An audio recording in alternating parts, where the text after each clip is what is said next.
Hearing in the appeal, Jack Austin Warner against Attorney General of Trinidad and Tobago. My Lords, I appear on behalf of the appellant, together with Mr Hussain, Senior Counsel, Ms Grijma Mohan Singh, Mr Das and Mr Mirage, and the respondent Attorney General is represented by Mr James Lewis, Queen's Counsel, and Rachel Scott. I imagine your Lordships have had an opportunity to consider the cases. Yes, you can take it that we will have read the judgments below and the case. Thank you.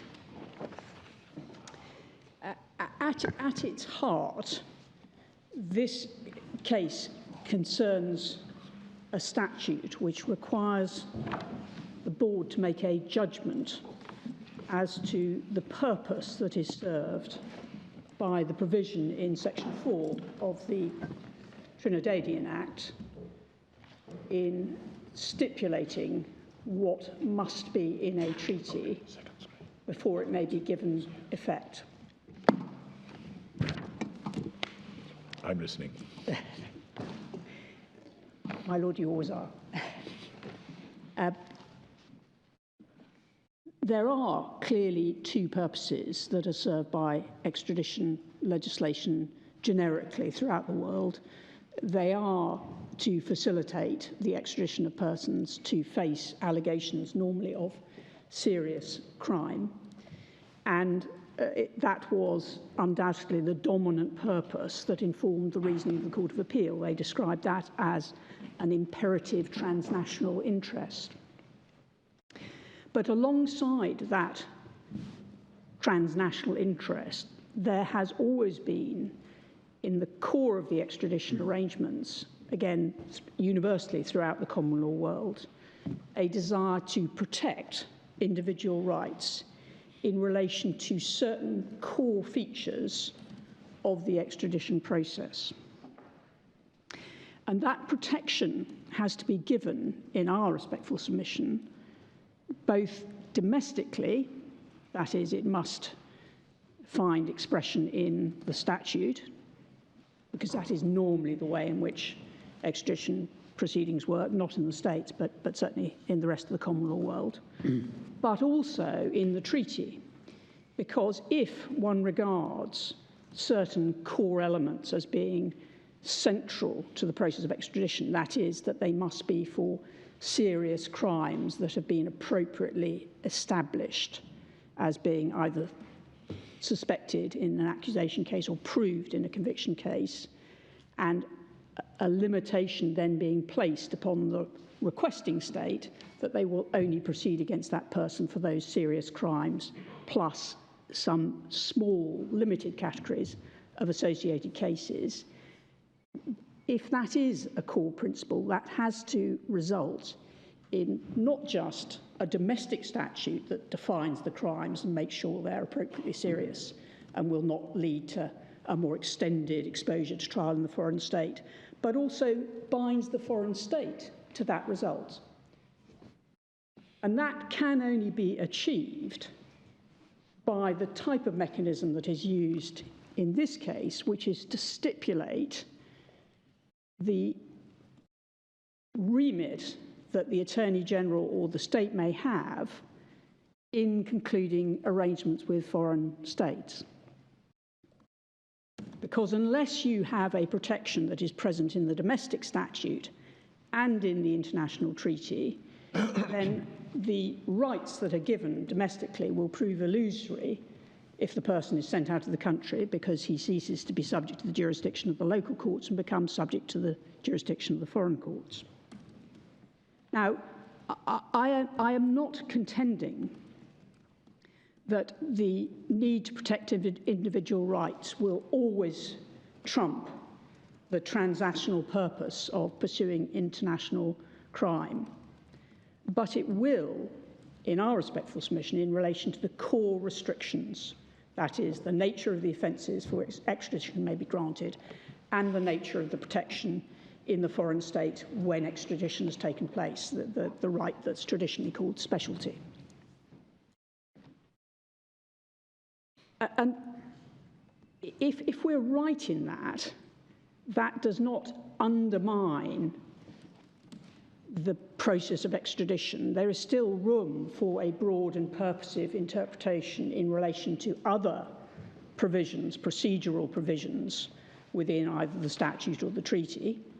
And indeed, we'll see that where the treaty specifies something must be done within a certain period of time or with certain pieces of paper, then there is always room to interpret that in a liberal and purposive way in order to ensure that some slip in the paperwork doesn't lead to serious criminals evading justice.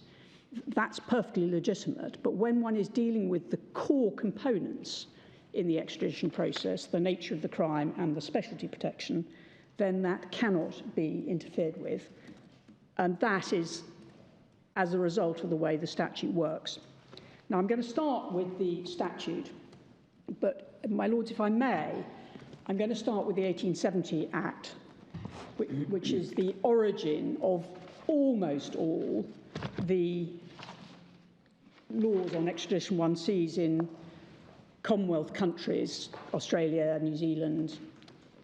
Canada is an exception again, which I'll mention, but certainly in Trinidad and Tobago, again, the 1870 Act is the source. And it's also the source of the provision we would submit in Section 4 of the Trinidadian Act. So your lordships have got the 1870 Act in the second volume of authorities behind flag 10. You mean Sorry, about volumes and flags? We simply have electronic numbers because we don't have papers anymore. 2010 is the start of the Act, my lords. Sorry, page? 2010. Thank you.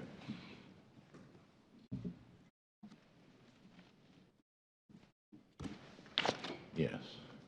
And the provision that appears in Section 4 in the Trinidadian Act effectively starts with the requirements of Section 2. And you can see that that makes provision for an order in council directing the Act to apply in the case of a particular foreign state. It's the bottom of the page. And the order containing the treaty, which, as you'll see in the bottom 3 lines, is recited or embodied, and our treaty in this case is an embodied treaty. But if you take the middle paragraph, it provides that the Crown may limit the operation of the order and restrict the same, and render the operation thereof subject to such conditions, exceptions, qualifications as may be deemed expedient. So that was a provision that allowed the treaty to be brought into effect through embodiment in an order and to be made subject to limitation, not expansion, by subsequent order. And if your lordships then turn to the next page, 2011, section 3,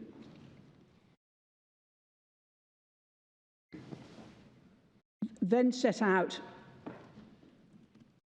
restrictions on return, the most important of which is, for these purposes, is section 3, subsection 2, which effectively imports 2 requirements. The first is that there will only be extradition for extradition crimes, extradition crime being a defined term.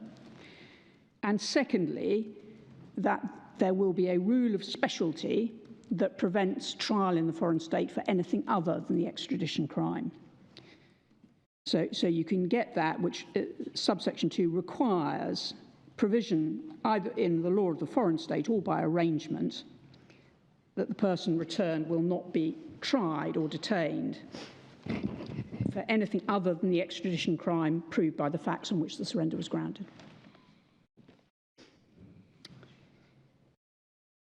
And then section 4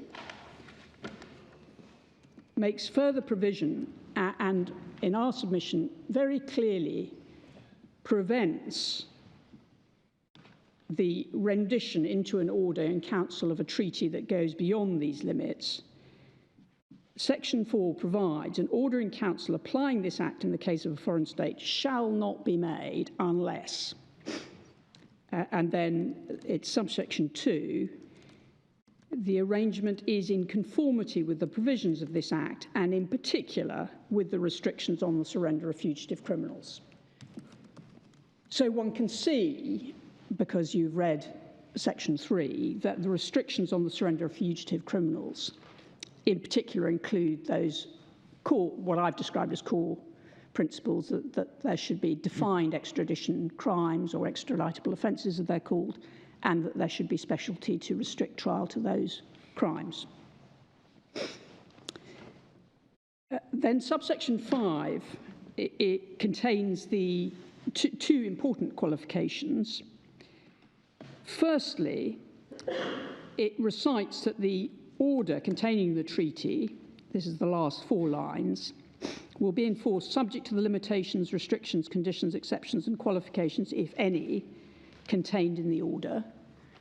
And again, I'll show your lordships what the case law establishes conclusively that means. It means that the treaty in the order cannot expand the jurisdiction under the Act. It can, however, limit it. In other words, you may have a greater protection because you may have a more limited list of extradition crimes, or you may exclude the extradition of nationals, or you may have an even tighter protection of the specialty kind, but you cannot expand through the treaty the jurisdiction of the court under the Act. And in our submission, an order in council containing such a treaty may not be made. And just, I'm sure you've got the point now, the reason that it may not be made is you cannot have an agreement where, in this case, the United Kingdom promises more to the foreign state in the treaty than it can deliver under its domestic statute. And you cannot have a situation where the domestic protection afforded by the statute is rendered nugatory because on your return to the foreign state, the treaty turns out to provide for a more expansive form of extradition.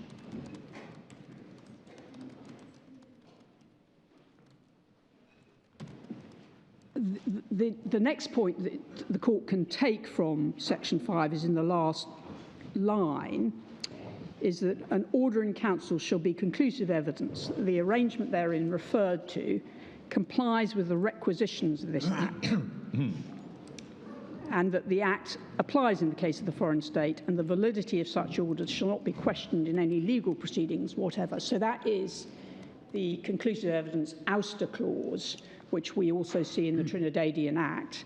It has the curiosity with the reference to complying with the requisitions of this Act. It's a curiosity because requisition it isn't necessarily an ordinary word one finds in statutes. It appears in section 7, in fact, if you look slightly further down, page 2012, in describing the process used for making a request for the surrender of a fugitive person, section 7. But it appears the requisition probably refers, even if not distinctly, to the restrictions in section 3. That certainly was the view of a writer commenting on the use of the word requisitions in the early 1910, 1909 or so. And he's the only person who comments on the curiosity of that formulation. But if one takes it to read as he says it reads, restrictions, or I suppose the other meaning of requisition might be a demand, if you take it to mean the demands of this Act. The requirements. Yes, all requirements, indeed. It's curious that it's used in one sense to describe something that in diplomatic language, such as a requisition, might be regarded as being less peremptory, but nevertheless it is, in our submission, clearly mandatory in this sense that it is required to comply with the requirements of the Act. So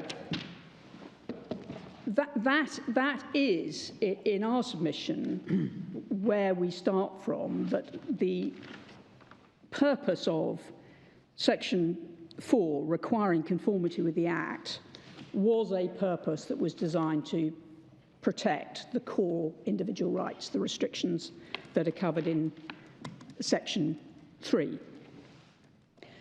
And one can see that dual purpose very clearly expressed in our submission in relation to the Trinidadian Act in Section 4 when I come to it. But just to get to the point, so far as the Privy Council itself is concerned, it has recognised the existence of that tension between individual protection and the need to promote extradition, and the fact that you have those two competing interpretative provisions in operation has found expression in a split decision of the board in a case called Cartwright, which perhaps I'll take you to just very briefly, just to show the board how it works in connection with a Bahamian Act, but again one that's born from the 1870 Act. So Cartwright begins at page 3174.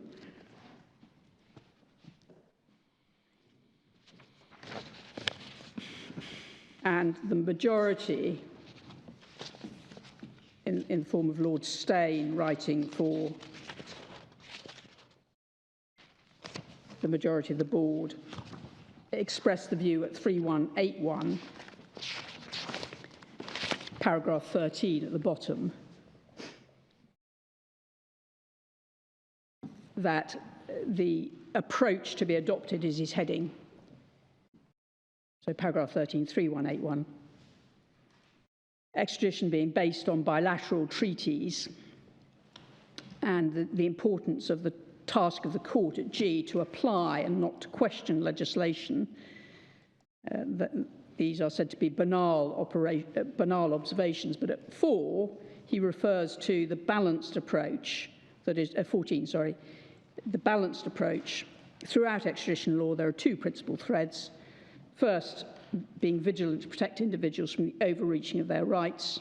Justice is always of supreme importance. And then the last two lines, imperative of legal policy that extradition law must, where possible, be made to work effectively. And he then deals with cases commenting on the importance of transnational cooperation and talks about the shift to a purposive interpretation. And perhaps I should just pick up one point between C and D on page 3182 in the middle of his paragraph 15, where he settles to the well-settled principle that a domestic statute designed to give effect to an international convention should in general be given a broad and liberal construction. I hope your lordship see that. That, of course, is not the position, in fact, in extradition. It's the other way round. The treaty is required to be concluded in a way that gives effect to the Act and the restrictions on return in the Act, because it is the treaty that comes first. It's the Act that comes first. Therefore, this is not the classic domestication of a treaty obligation. It's the other way round. It's the internationalisation of the domestic obligation. And so the board concluded, the majority view was, at the bottom of that paragraph, the need to adopt a purposive or dynamic interpretation. In dissent, Lord Roger and Lord Hoffman, it might just be worth having a look at this because it's the same dilemma between two principles. They deal with it at 3188.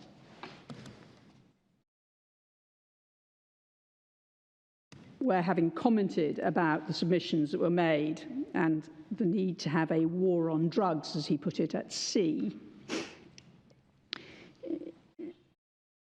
not everyone would agree with the means employed to wage it, or even the military metaphor, but equally, if not more important, is the rule of law.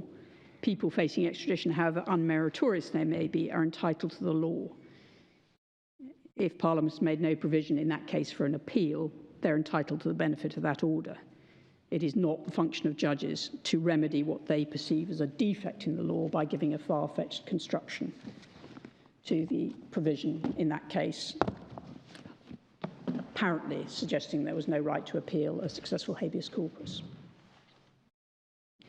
So that is, in my submission, a reflection of the tensions and the need for the board to identify those provisions in the statute that are required for individual protection and accord them the ordinary, strict construction that would be appropriate where individual rights are engaged. And that indeed is the approach of the Trinidadian courts themselves. I'm just going to show you the decision in Farouk Waris, which is the decision of the Trinidadian Court of Appeal, which is to be found beginning at page 3340. But I just want to pick up the,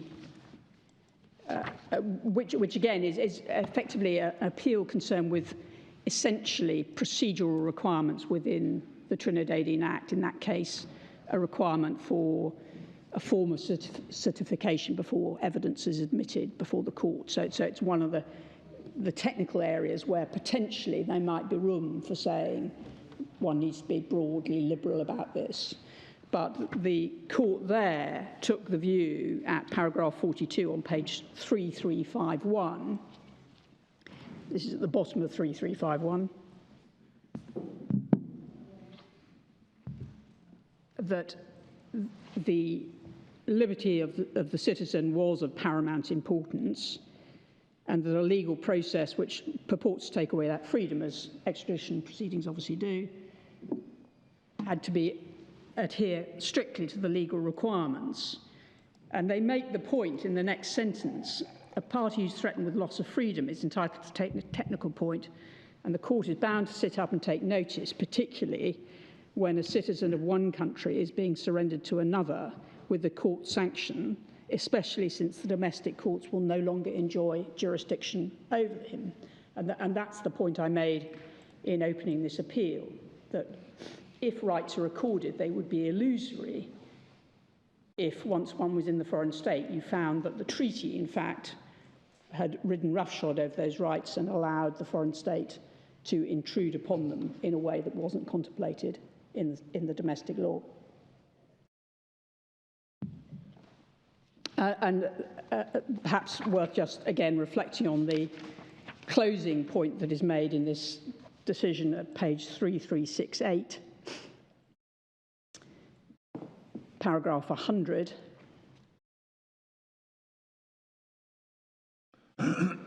Having observed that extradition indeed serves an important transnational purpose,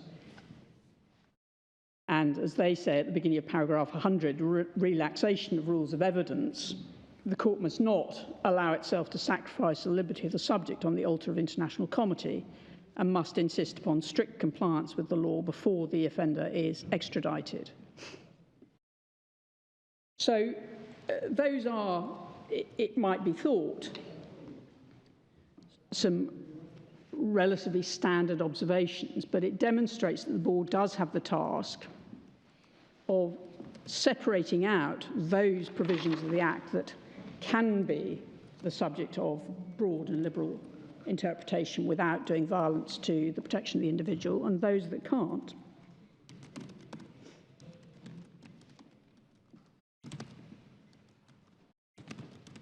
And it is unfortunate that, given that we are considering a Trinidadian law that mirrors the 1870 Act and makes very specific provision about the limits that are placed upon the treaty-making power of the executive and its ability to give it effect in domestic law, that in fact the court found itself drawn into regarding with approbation the approach of the Canadian courts, because, as I said when I started to address you, Canada is one of the few courts that have abandoned the 1870 formula. And so the remarks in Kindler, which found particular favour in the first instance decision at page 39, in fact stem from the form of the Canadian Act, in that case the 1985 Extradition Act, which I've put into a supplemental bundle if anyone wants to look at it. But just without going to it, I can tell your lordships, I don't believe this is controversial, that instead of the formula that said only a treaty that complies with the restrictions and only a treaty that limits but doesn't expand the Act, the Canadians had decided that they would permit expressly in their statute treaties to expand the jurisdiction of the court under the Act. And so the provision, which I can just give your lordships the page number 2 without necessarily turning it up, is, it, as I say, in the supplemental bundle, which I hope will make its way to your lordship in due course. It's section 3 of the Canadian Extradition Act, then in force. It's changed since. 5063 is the page number. In the case of any foreign state with which there's an extradition arrangement, this part applies, but no provision of this part that is inconsistent with the terms of the arrangements has effect to contravene the arrangement, and the part should be read and construed so as to provide for the execution of the arrangement. In other words, exactly the reverse of what one has in the 1870 Act. Has the supplementary bundle been made available electronically? It has, my lord, and I'm sorry if it hasn't made its way to you. I knew there was a rule about not handing things in, yes. And so I was very firmly told that I had to make sure it was lodged. I don't think we've received it as yet, but if it's not a substantial... It's not. It demonstrates why it was an error for the court below to go to the statement in Kindler, which you do have. So Kindler begins at 3675, and the part that caught the attention of the court below was the statement of principle in the judgment of Madam Justice McLaughlin at 3740.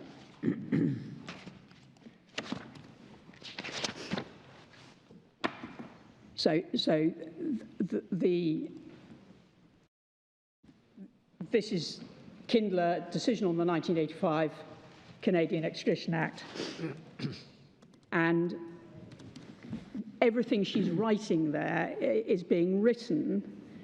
It's basically the passages from F on 3740 to the passage at the end of D on 3741. Everything that's being written there in relation to the unique foundation, law of extradition must accommodate many factors, foreign, premised on our conceptions of what's fundamentally just, but must accommodate differences.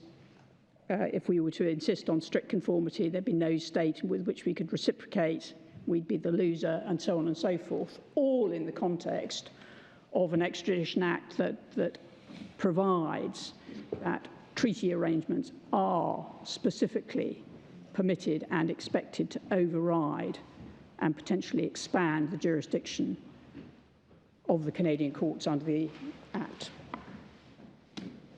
So it's no help to say there, no requirement for strict conformity, because she's right, there is no requirement for strict conformity, but that's because that's the law of Canada and not the law of Trinidad and Tobago. And my lord, I don't shrink from the fact this is a matter of legislative choice. Clearly, in the United Kingdom, the legislative choice was made in 2003 to detach treaties and their requirements from the scheme of the Act. So in the 2003 Extradition Act, the treaties are not incorporated or embodied. They simply sit behind the decision of the Secretary of State to designate countries, but they form no part of the law in extradition anymore. So in the United Kingdom, there's never a need, subject to the decision in Zane Dean, which I know my Lord Hodge is familiar with, where you might have to look at the arrangement because it's a special arrangement, but subject to that, you don't need to look at treaties in the context of UK extradition now.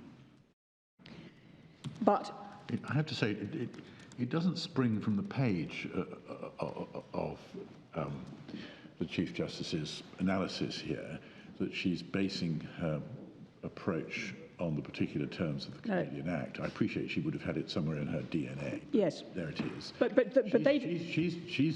She's analysing on the broad basis of what extradition is essentially about, and upon a reasonably, I imagine, uncontentious perception that every different state's criminal law is slightly different. Indeed, and that at the heart you have to have some principles that are regarded as fundamental justice, but subject to those. Insofar as what I'm talking about are actually core principles of extradition law, they would be caught by the fundamental justice principle that you must have some limit on the offences which could be the subject of an extradition order, and you must have some limit on the trial that will happen as a result of that. But on the face of it, it's much easier to say no requirement for conformity, which is what she does say, if there is no requirement for conformity, and there wasn't in the Act.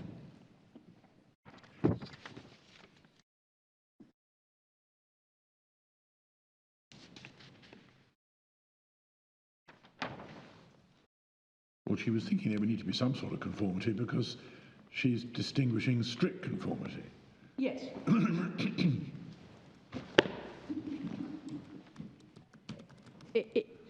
It may be that in the end one's going to have to get to the meaning of conformity, not simply linguistically, but also with regard to purpose. But perhaps if we go to the Trinidadian Act, I'll make the submissions I have to make at least about the language of the Act to suggest that it is talking about strict conformity in the context of the restrictions on return.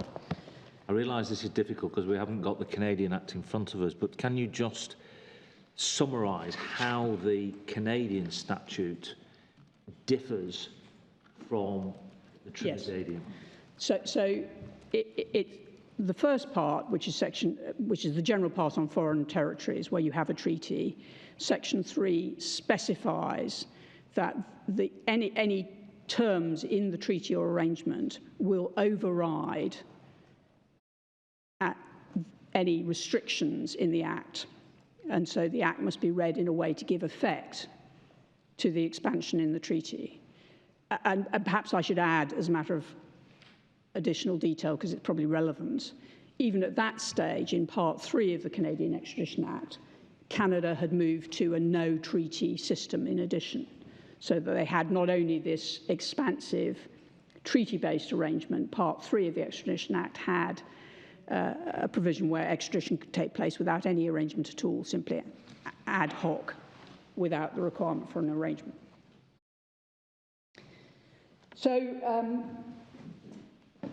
I was going to go to the, if you're happy for me to leave Kindler, I was going to go to the relevant Act. And yes, because I think that would be helpful, because Section 4.1 is certainly worded differently from the 1870. Yes, indeed. Yes, indeed. And it's why I started with 1870, because that, as you'll see when we get to the section, which is at page, begins at 1825, and this is the original 1985 Act. If the courts marked it up, I'm happy to take it from the modern statute if you'd rather, but it's probably easier to start with the 1985 Act, which is the relevant Act at the point when the American order is made. So 1825, it's subsection 4, and you'll see it provides for the making of an order subject to negative resolution to declare, this is top of 1826, that a particular territory is a foreign territory to which this Act applies.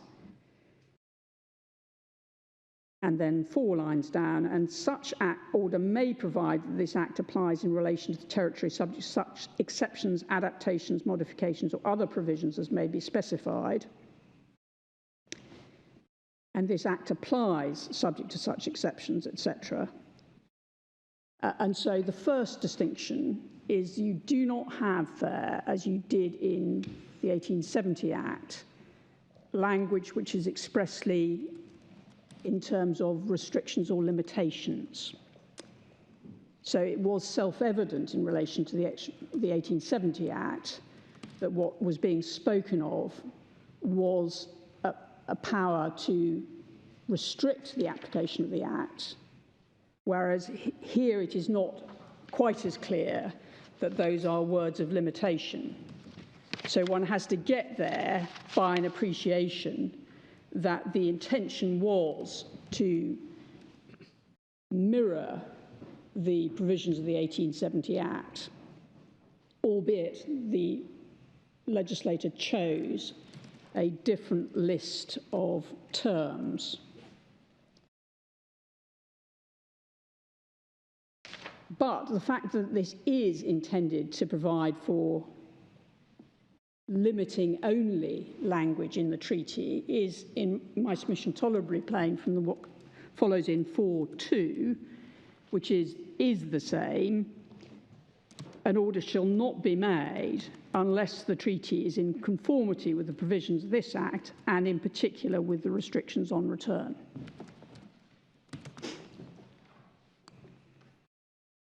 So other than the fact that the restrictions on return aren't spelled out, because you no longer have the intervening Section 3, which sets out the restrictions on return, again, one can see pretty clearly that it's fairly obvious that those restrictions on return must include, at minimum, the definition or the requirement that there should be an extraditable offence. That's to be found in subsection 5, in section 5, and the requirement that there should be specialty protection, which is found in section 8.3.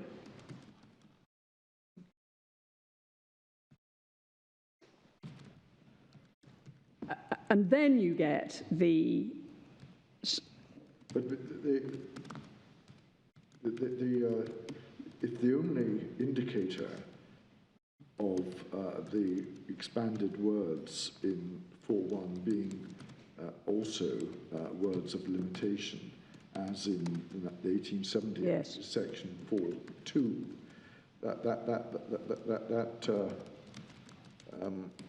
calls into question why these extra words were used at all, it seems to me. And might it not be indicative of an intention that there could be some adaptation of the Act in the treaty, but there still had to be, under section 4.2, a broad conformity?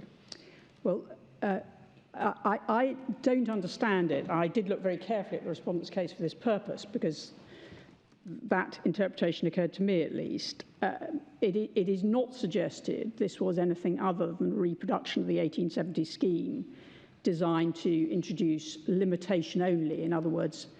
Well, I mean, as I recall the respondent's case, they did draw attention expressly to the difference of wording.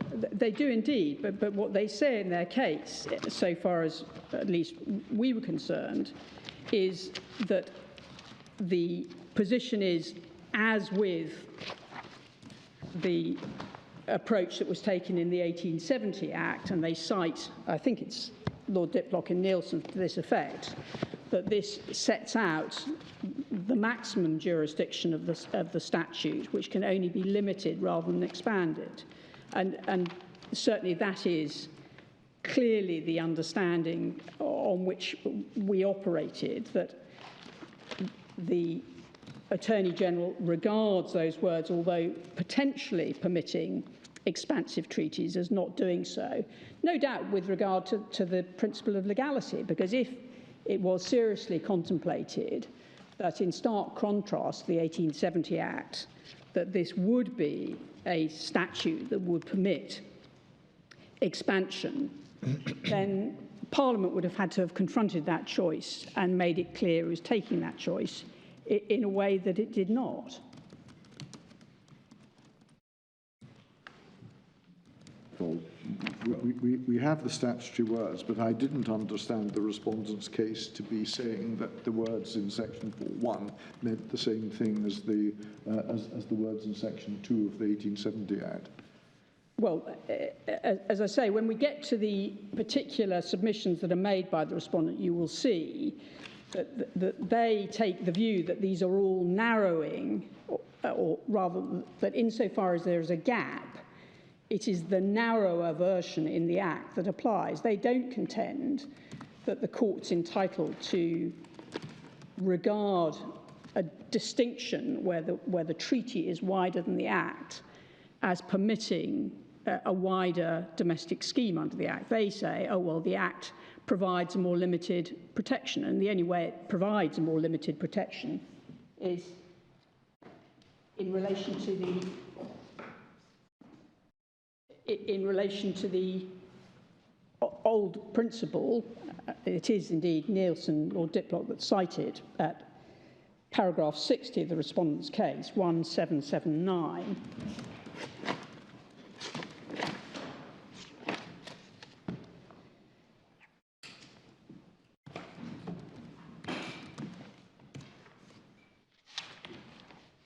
Because they say that this is not a case of expansion in accordance with the treaty. They say it is in conformity because of the restrictions in the Act.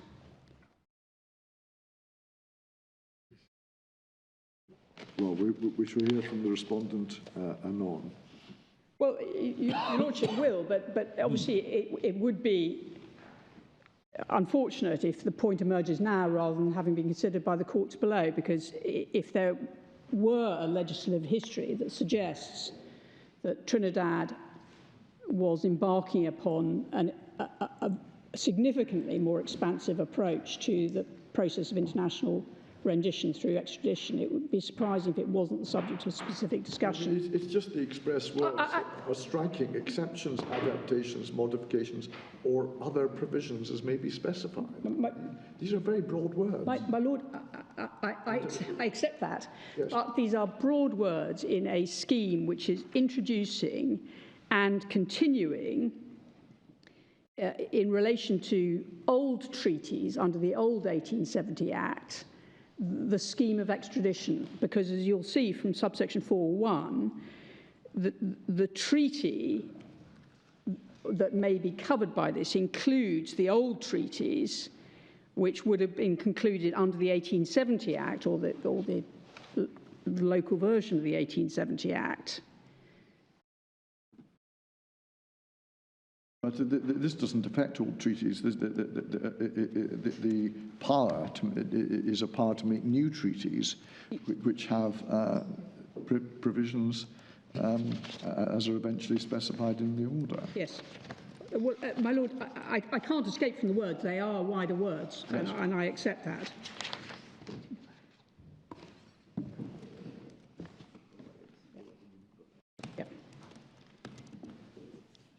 But if that is right, then at the very least one would expect that the order should make provision, as the end of subsection 1 suggests, that the Act should apply subject to specified restrictions or exceptions, specified modifications. And again, that is the minimum that might be expected from the principle of legality, that if what is being provided for in the order is not the recitation of a treaty in conformity, but one that provides for a significant modification, that is, as section 4.1 provides, specified as being a modification that will apply to the Act. Well, reading subsections 1 and 2 together,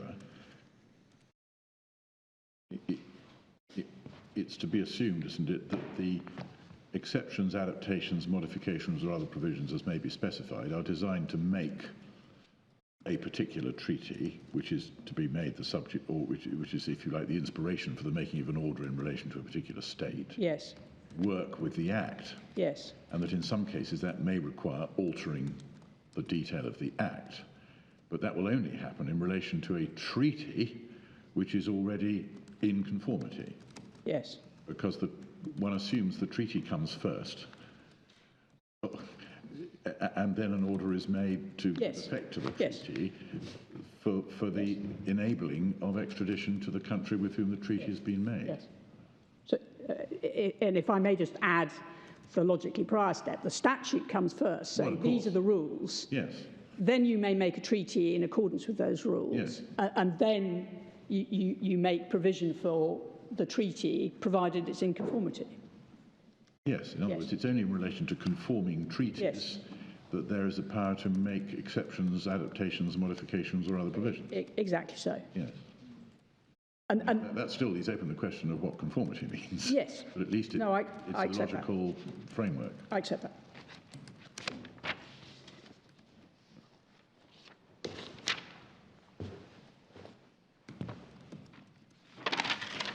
And if one's looking, just before we leave this, obviously we would submit that if one's reading the composite phrase, an order shall not be made unless the treaty is in conformity, in particular with the restrictions on return, that is not suggesting, when one looks at that phrase as a matter of language, that what is being specified there is broad similarity, but rather something that does require correspondence to those restrictions on return. So obviously I accept, as I must do, again, it's clear from the word conformity itself that it can have a range of meanings, from broad to strict. Although with due deference to Mr. Lewis, who gave you, I think, a quote from the Shorter Oxford English Dictionary, he obviously missed out the bit that says you can also require accordance, exact correspondence with, as part of the definition. So I've given your lordships the Oxford English Dictionary in paper form, which demonstrates that the range of meaning comes between resemblance through to exact correspondence, so that clearly conformity can go from strict to loose. But where it is looked at, certainly in ordinary language terms, as requiring conformity, in particular with restrictions on return, then that clearly in our submission is intended to be a provision that's designed to protect the individual's rights in relation to those restrictions.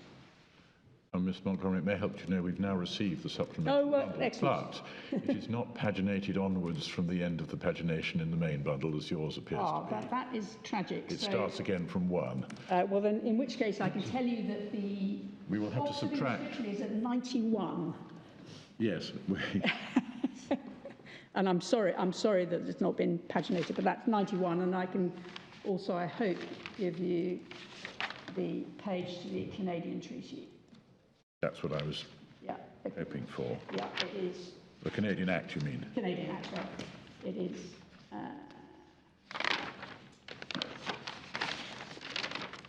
Page 10.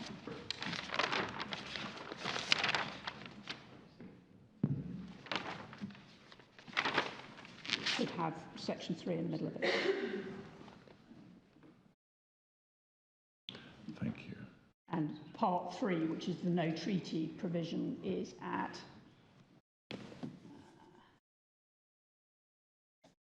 page 15.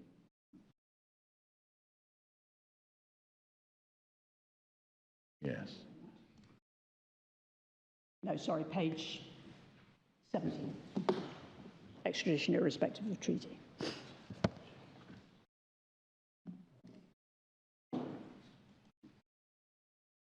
Yes, thank you.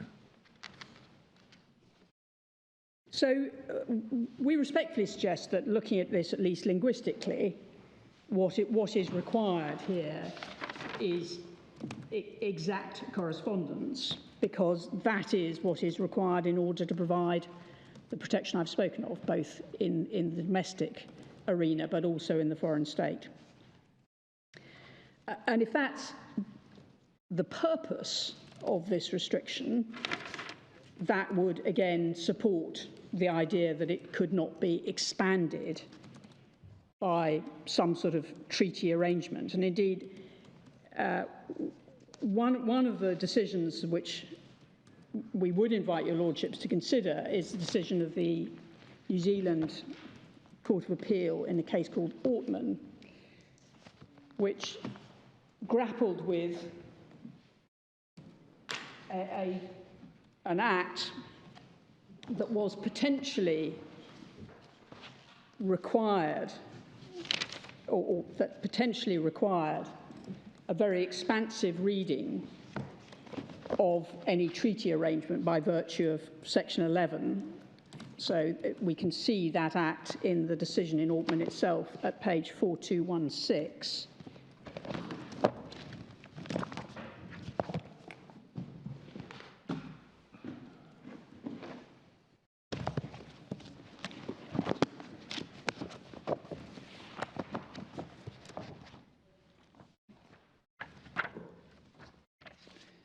So, if your lordships have that, the provision of the Extradition Act in New Zealand was more favourable, it might be said, than the provision in the 1870 Act, the requirement in Section 11.1, provisions of the Act must be construed to give effect to the treaty. And the question was whether it provided statutory authority to override the requirements of the Act, the possibility my Lord Hodge averted to.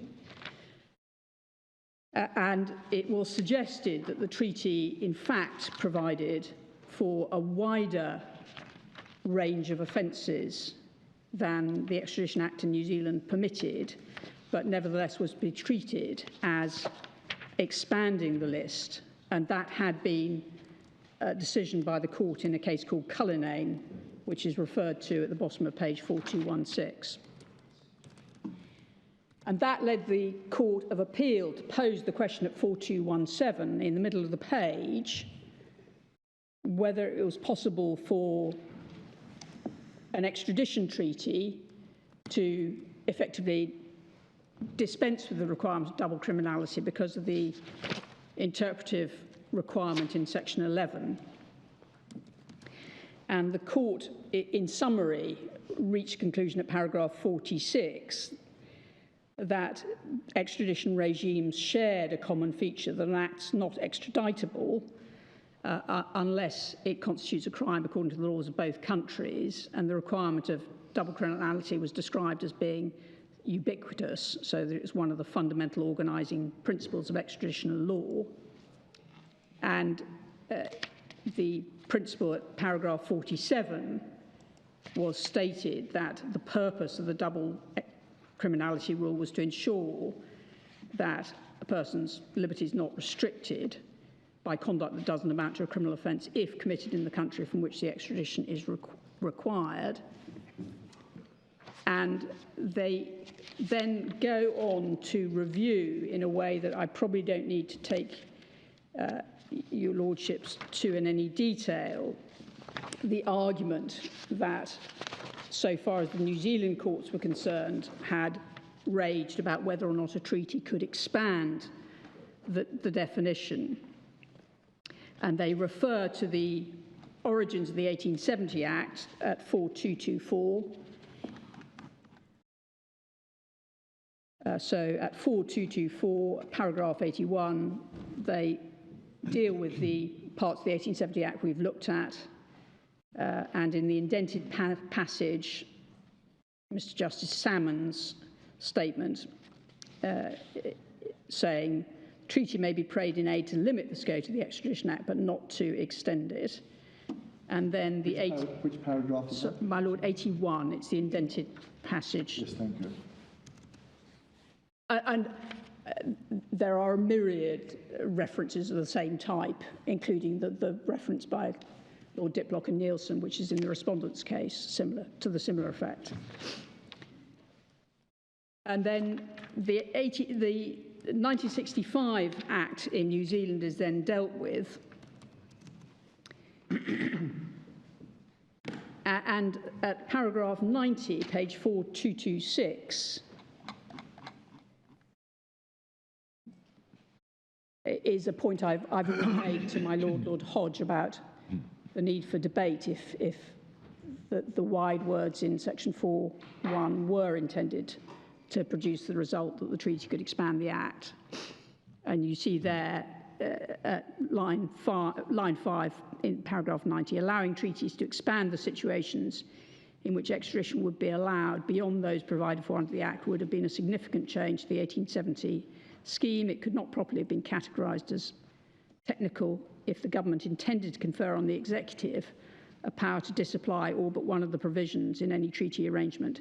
It is to be expected that would have been highlighted by the responsible minister and debated.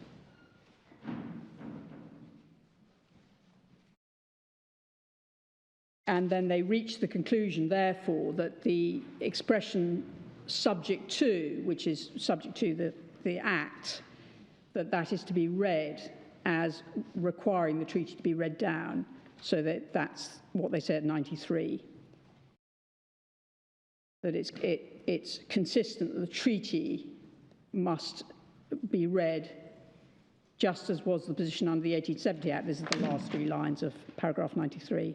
That a treaty could reduce but not expand the circumstances in which an offence could be regarded as extraditable.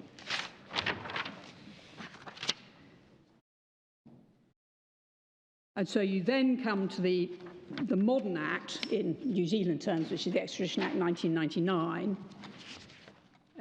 and they subject that to the same analysis, which is at page 4229.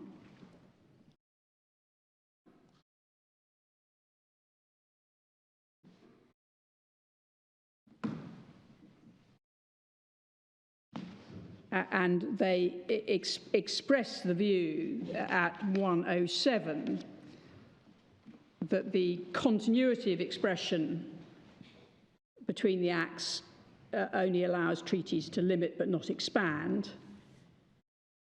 And it's also consistent, as they say, at the end of paragraph 107, with the legislative history, which contains no trace of an intention to depart from the long-standing position that double criminality is a required element of extradition arrangements. Such a reading is the most rights-consistent interpretation. It preserves the protections afforded by the requirements of double criminality.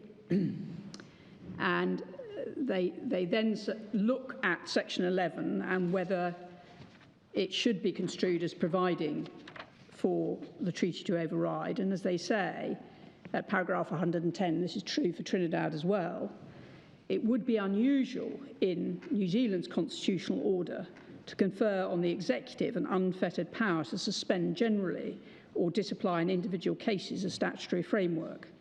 The courts anxious to protect the primacy of Parliament would not lightly construe enactments as granting to the executive the suspension power deemed in 1688 to be illegal without parliamentary consent.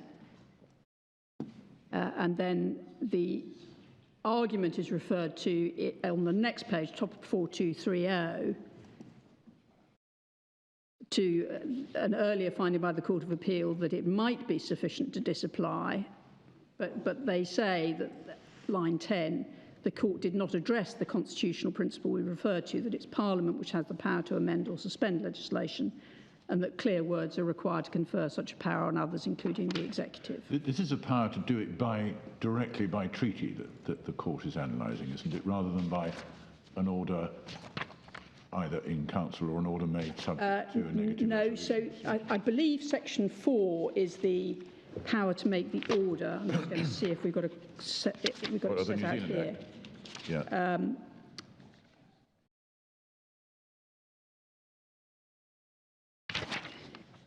Oh, okay. Well, where do we?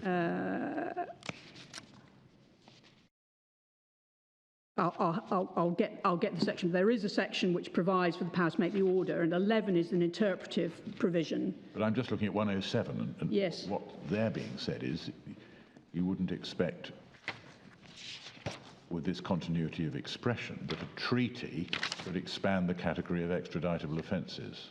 I'm simply asking whether the piece of New Zealand legislation being construed had a provision for negative resolution procedure in relation to the order. Yes, so it's section 4 which gives the effect to the treaty, which is back at 4213, Okay.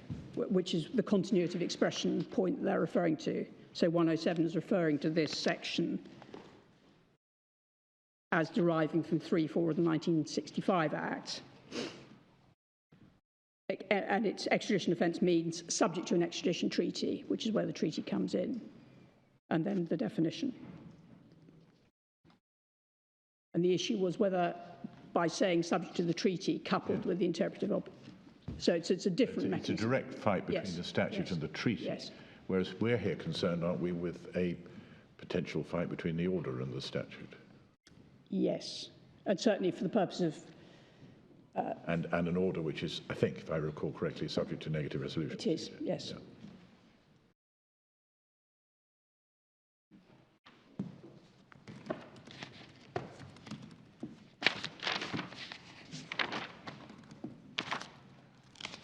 So perhaps I just need to get to the conclusion. I think your Lordship's guessed, since I'm citing it, where it ends up.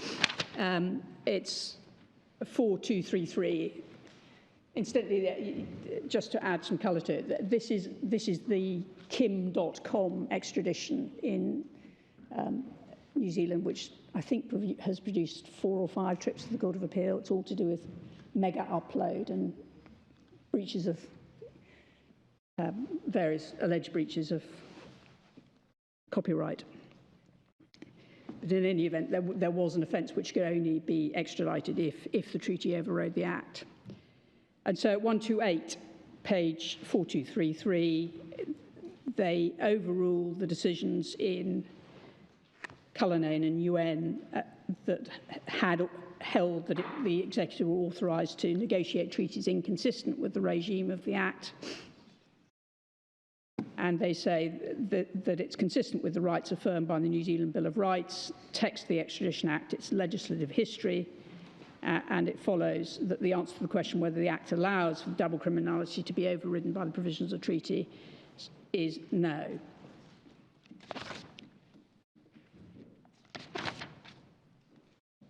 So the summary at 4238 is probably the most useful part of the judgment because it expresses the reasoning. 4238, paragraph 148, and they talk of the fundamental character of double criminality, that the Extradition Act is structured around that the requirement is protected by 11.2b,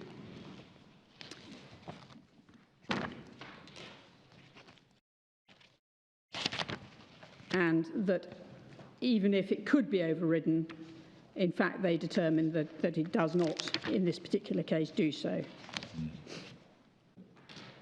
But what that demonstrates, and we'll look at an Australian case in the same vein, is that certainly other common law courts have been very reluctant to suggest that treaty arrangements can expand, certainly beyond the core protections.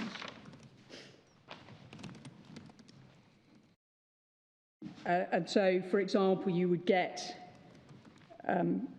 observations in a couple of Australian cases, perhaps we'll just look briefly at that.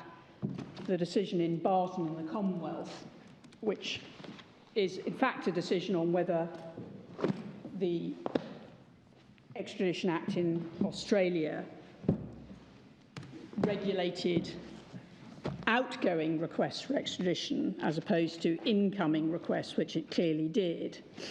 And the debate in Barton was whether, because there was a list of extradition crimes for which outgoing extradition could be permitted, whether you could make a wider request to effect an incoming extradition. And the High Court of Australia, at the judgment of Chief Justice Barwick, beginning at 2855,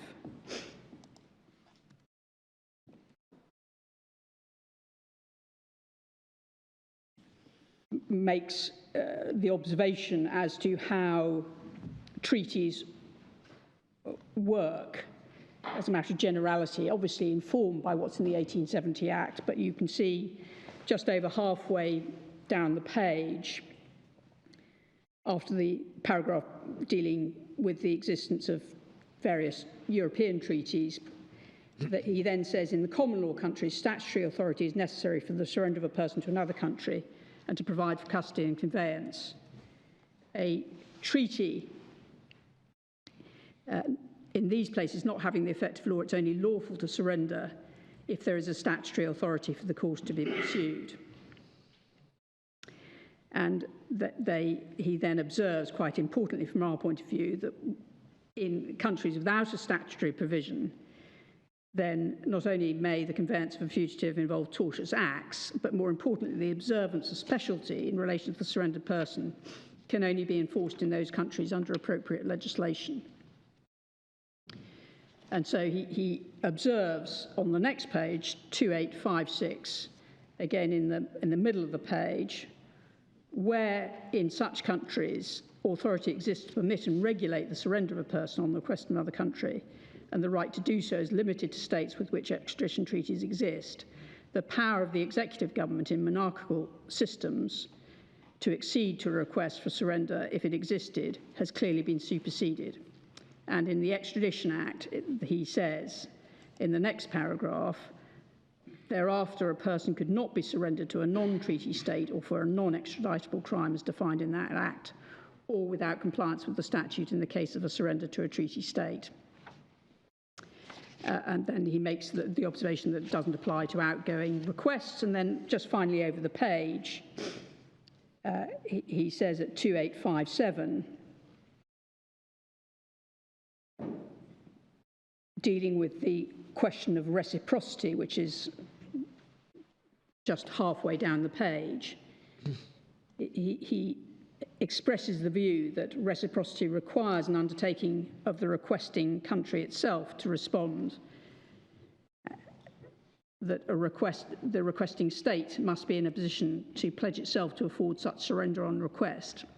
In common law countries, as I've pointed out, surrender of a person can only be effected under and within the limitations of statutory provisions. Thus, where a power to surrender doesn't exist apart from statute, the requesting country cannot, with propriety, offer reciprocity in respect to persons or crimes falling outside the scope of the relevant legislation, or with states to which the legislation does not apply. And the significance of that observation is a recognition of the restriction on the otherwise prerogative right of the Crown to conclude treaties, that where, as Chief Justice says, there is a domestic statute limiting the circumstances in which extradition can be granted, one cannot with propriety reach an agreement with another country in circumstances where it goes beyond what can be achieved under the domestic law.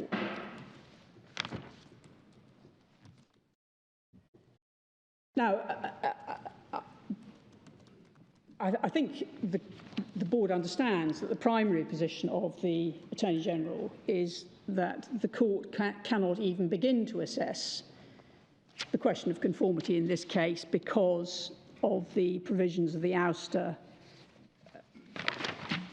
clause, or the conclusive evidence part of the relevant section in section 4. And Mr. Hussain, Senior Counsel, will deal with those clauses and the constitutional implications of the board being minded to uphold them in the context of the Constitution. But perhaps just by way of summary, I can tell your lordships why we submit that the proposition that these are provisions that protect the court from interpreting unincorporated treaties that reflect political judgments is just wrong, by way of summary. Firstly, as we've already observed in the course of looking at the statutes, the treaty is not unincorporated.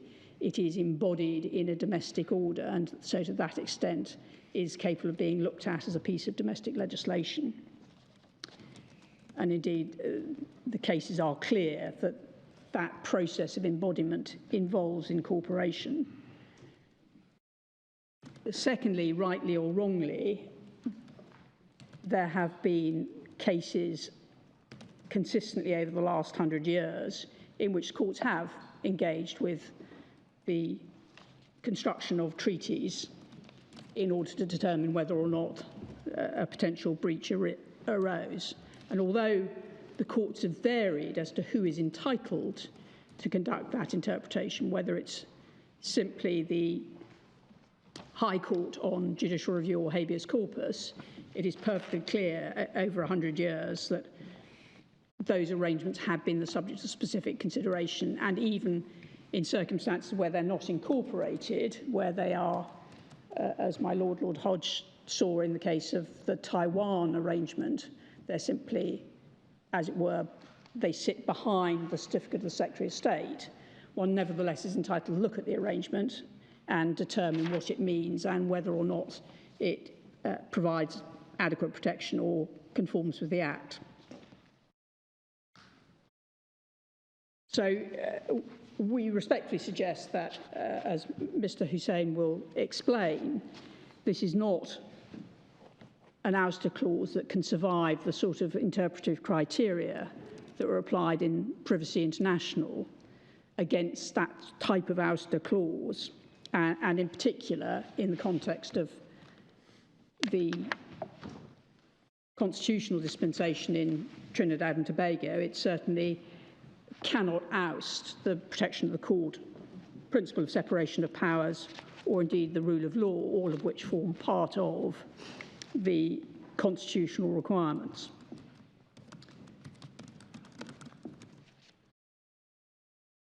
And indeed, so far as it being conclusive evidence is concerned, whatever the position may be as a matter of evidence, it cannot insulate the Attorney General from an inquiry as to whether or not his act was lawful, given the terms of Section 4. So, passing briefly through those matters, because, as I say, Mr. Hussain will be able to develop them insofar as your lordships need assistance. I can turn to the question that the Court of Appeal and the First Instance Court both determined that insofar as whatever conformity means, it requires conformity between the treaty and the Act as it had effect at the point the order was made.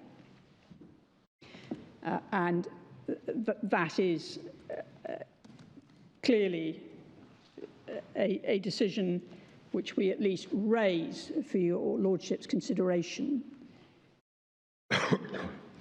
Not because we consider that we're better off if an updating construction is required. In fact, the conformity arguably becomes closer if one looks at the modern Act, but because it is at least arguable that an updating requirement is contained in the Interpretation Act in Trinidad and Tobago, and indeed is required in order to make sure that standards that are set in the Act continue to be respected by the provisions of the treaty. I have to tell your lordships that there is a decision in Australia which suggests that the Court of Appeal was correct, that one does not perform any sort of updating analysis. And so I ought to just briefly show your lordships that. So this Australian decision is a case called Zentai. It's in fact a case in which the Australians sought, or indeed the Australian authorities sought to update the treaty in order to suggest that an updating construction was required. And if one goes to 5030 in the decision,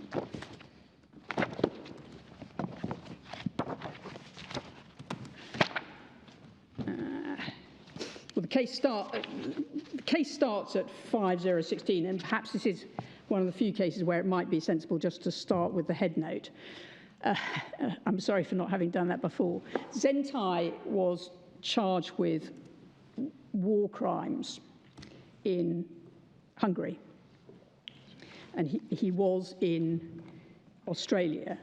The war crime legislation that had been enacted in Hungary, and indeed the matching legislation that had been enacted in Australia, was all retrospective and therefore ineffective insofar as it was retrospective, because here the war crime was one committed during the course of the Second World War. And the argument proceeded on the basis that there was an updating treaty or arrangement which sought to assert, as between Australia and Hungary, that war crimes were nevertheless an extradition crime within the meaning of the treaty. And that was dealt with by Chief Justice French.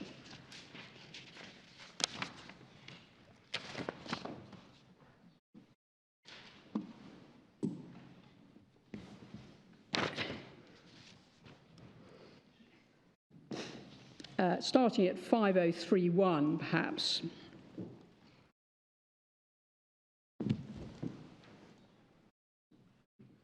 Where he deals with the importance of the requirement of proof of an extradition offence,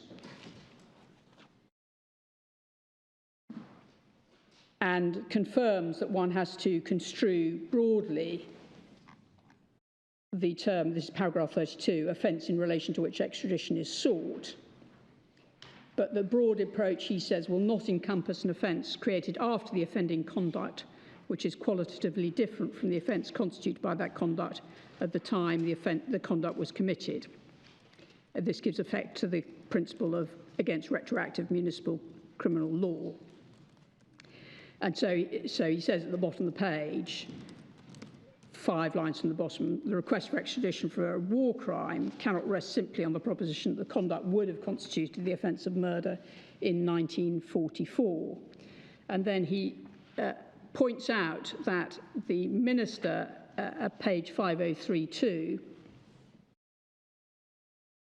has, in paragraph 35, made a substantive agreement between Australia and the Republic of Hungary, invoking the Vienna Convention, and agreeing that war crimes should be taken to be included in the definition of extradition offences for the purpose of the treaty.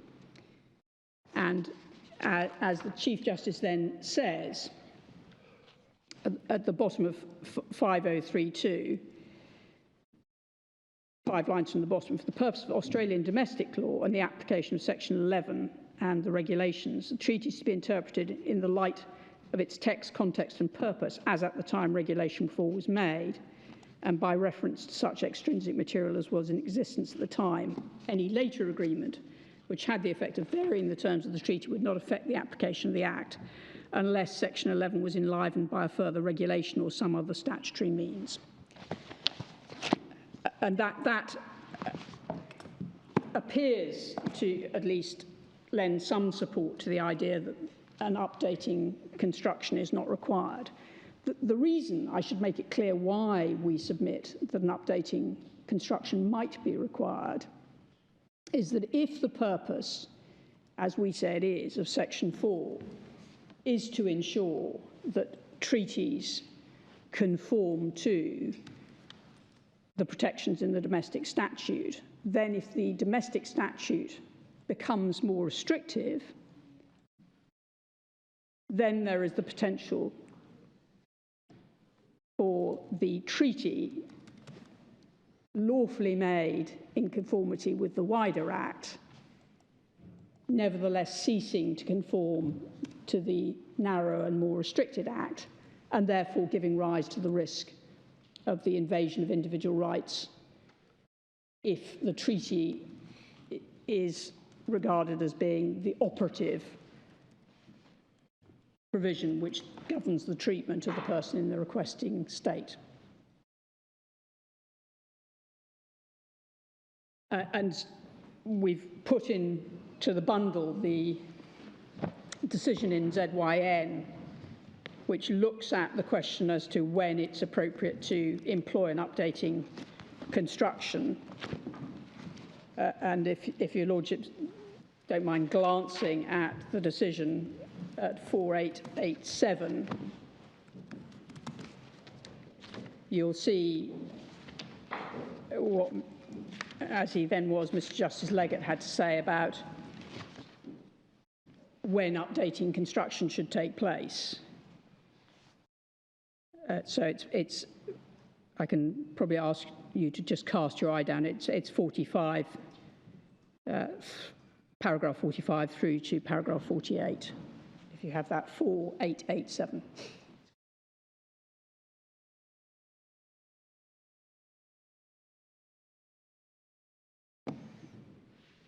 I can see how that may be so in general terms, but how does it work in a context where your attack is on the vires of the minister or whoever Yes. to make the order when it was made? Yes, and that's the point that the Court of Appeal took. Yes. And it's hard to get around. Nothing in this analysis of Mr. Justice Leggett's then is about that question, is it? No, I accept that.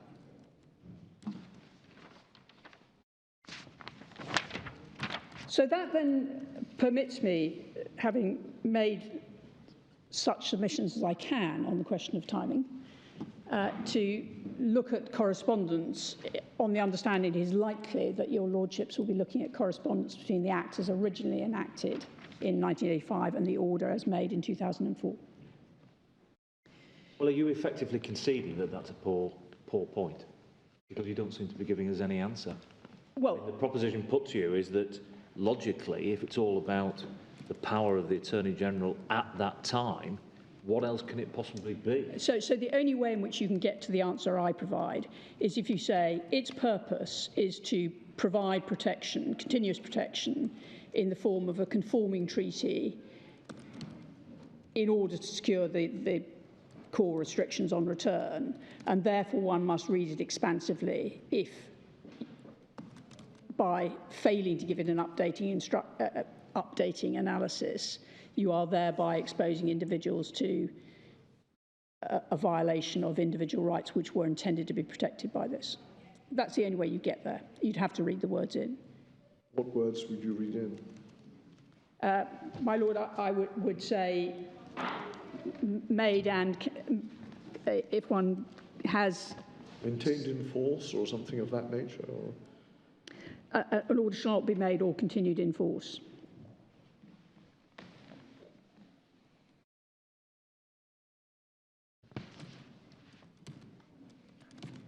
Would it not always be possible for the executive branch of government, if it wished to tighten up, to go back to the foreign state and say, look, we're not happy with the current extradition arrangements, we want to tighten them up, and then amend the treaty?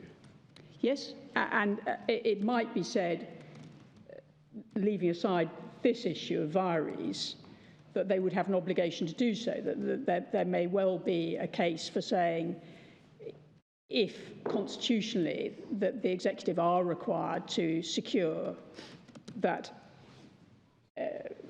extradition protections that are regarded as fundamental are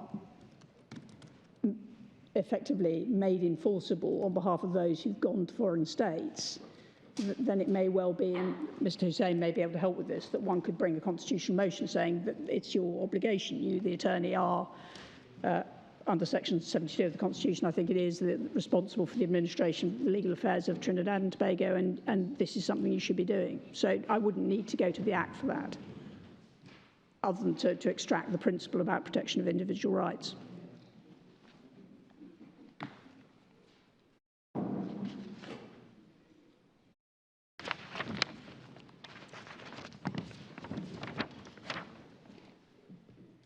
Now, the argument below effectively separated out 4 areas of difference between the treaty and the Act on the basis that they could be looked at as standalone issues, So that they looked separately at the question of whether there was a gap in the definition of extradition offence, whether there was a gap in relation to double criminality because of the provisions about territoriality, and then minimum gravity and specialty. But in fact, it is impossible to look at them separately because all those rights are interlinked. They are all concerned with core principles relating to what is an extradition crime. It must meet the Act standards, and what is permitted in the foreign state, it must limit the trial of the person sent to that foreign state to those extradition crimes, subject to the minor exceptions that are permitted. So these gaps aren't to be regarded as being individually considered and ticked off. They all go to the same point, that they appear to permit extradition crime to be defined in a way that would result in the Americans being entitled to say, when a person arrived in America, bad luck, domestically you may be entitled to a smaller list of offences or a shorter range of conduct that might be considered, but because the treaty permits us to try this much wider range of crimes and says they're extraditable offences, and because this specialty arrangement in the treaty allows us to charge anything that's an extraditable crime, you do not have the protection that apparently the Act accorded to you in Trinidad. So that is why we say the treaty has to meet the standards of the domestic arrangements in Trinidad. And the Attorney General not only shouldn't with propriety have agreed something wider, he couldn't under Section 4.2.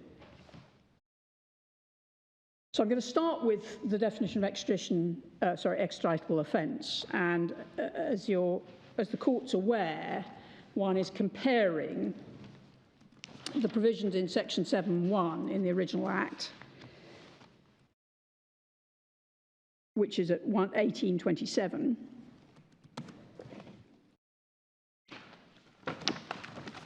which required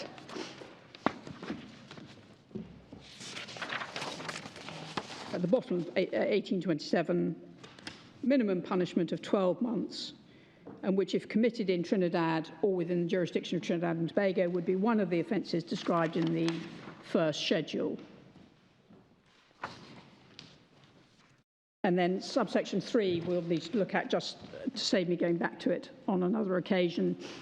The descriptions of the offences set out in the treaty include in each case offences of attempt, assisting, counselling or procuring or being an accessory before or after the fact, and impeding the apprehension or prosecution of persons guilty of offences. Now, the the first schedule that's referred to is at page 1845.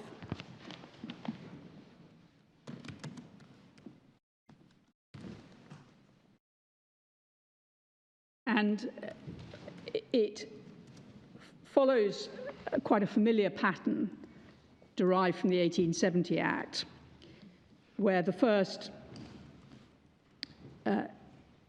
19 or so headings or descriptions are of conduct of a generic type that doesn't rely upon any particular domestic definition under the law of the requested state. And indeed, the board, in a decision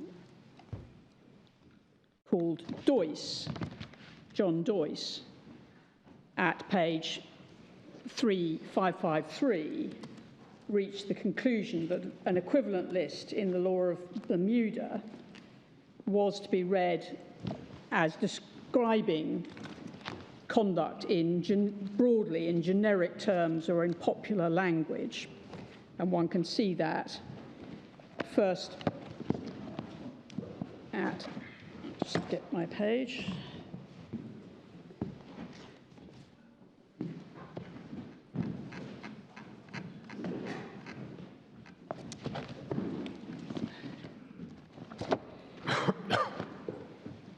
(3553).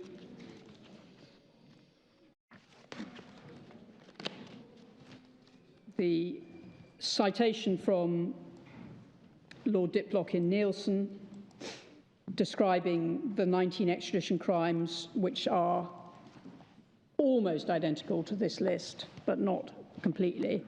But at the bottom of the page, paragraph 21, 19 extradition crimes described in general terms and popular language designed to be incorporated into extradition treaties. Sorry, I've got the wrong page number. 3553, my lord. Thank you. Para 21. Thank you.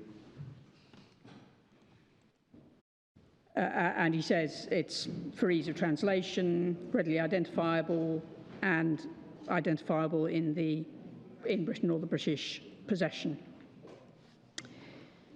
And he goes on to that theme because one of the problems with the Bermuda legislation was that the schedule had been updated by reference to UK statutes that didn't apply to Bermuda, and therefore it was a trap for the unwary.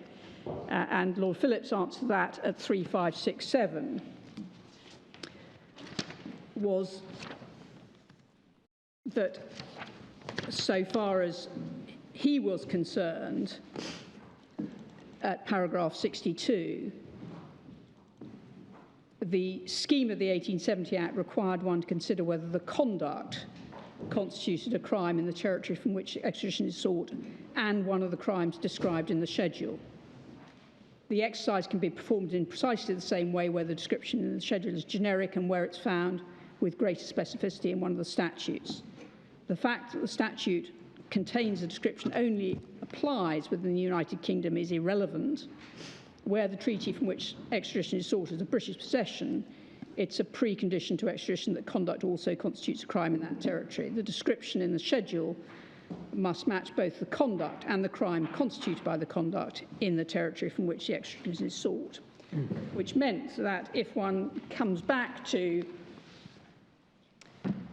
the list at 1845, one reads that as describing generic conduct rather than attempting to determine precisely the form of the offences as a matter of Trinidadian law.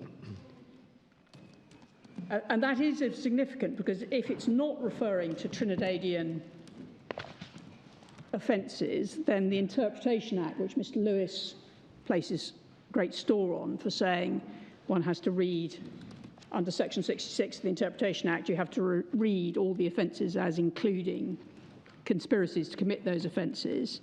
That only applies if it's referring to Trinidadian offences. If it's referring to generic descriptions of conduct, murder, then Section 66 of the Interpretation Act doesn't bite. Now, the answer to the point that is made on behalf of the appellant, that this list is a shorter and more limited list than that which is found in the treaty, because the treaty simply provides, as your lordships know, that an offence will be extraditable simply if it carries a punishment of a year or more without there being any need for it to fall within the list. The answer that was provided by the courts below is that this is a comprehensive list of crimes, effectively, and therefore, if there is non-conformity between the treaty, the provision of which is at 1854, and the list, which is at 1845, it's of a minor and illusory nature because this contains every conceivable crime known to man. We've submitted that clearly isn't right. We gave in our case an example of sexual offences which aren't covered, but it's not simply that type of offence, one can look down the list at 1845 and see quite clearly that it doesn't include firearms offences, it doesn't include customs offences, it doesn't include most offences against such as misconduct or perverting the course of justice. It doesn't include the common law offences of conspiracy.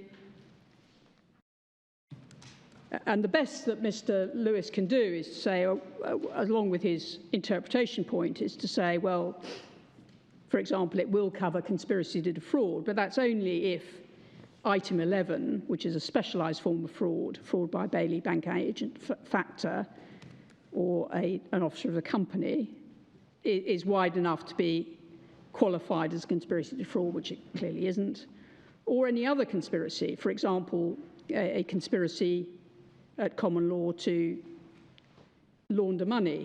He's also got a point about, well, the proceeds of crime legislation didn't come into force in Trinidad until after the order was made, and therefore one can't complain of that being a distinction. But in fact, if one goes to his authority to proceed to see the way in which the American government have sought to characterise these offences and what was an offence back in 2000, and for this purpose, perhaps we can just go back to the record and look at page 1574.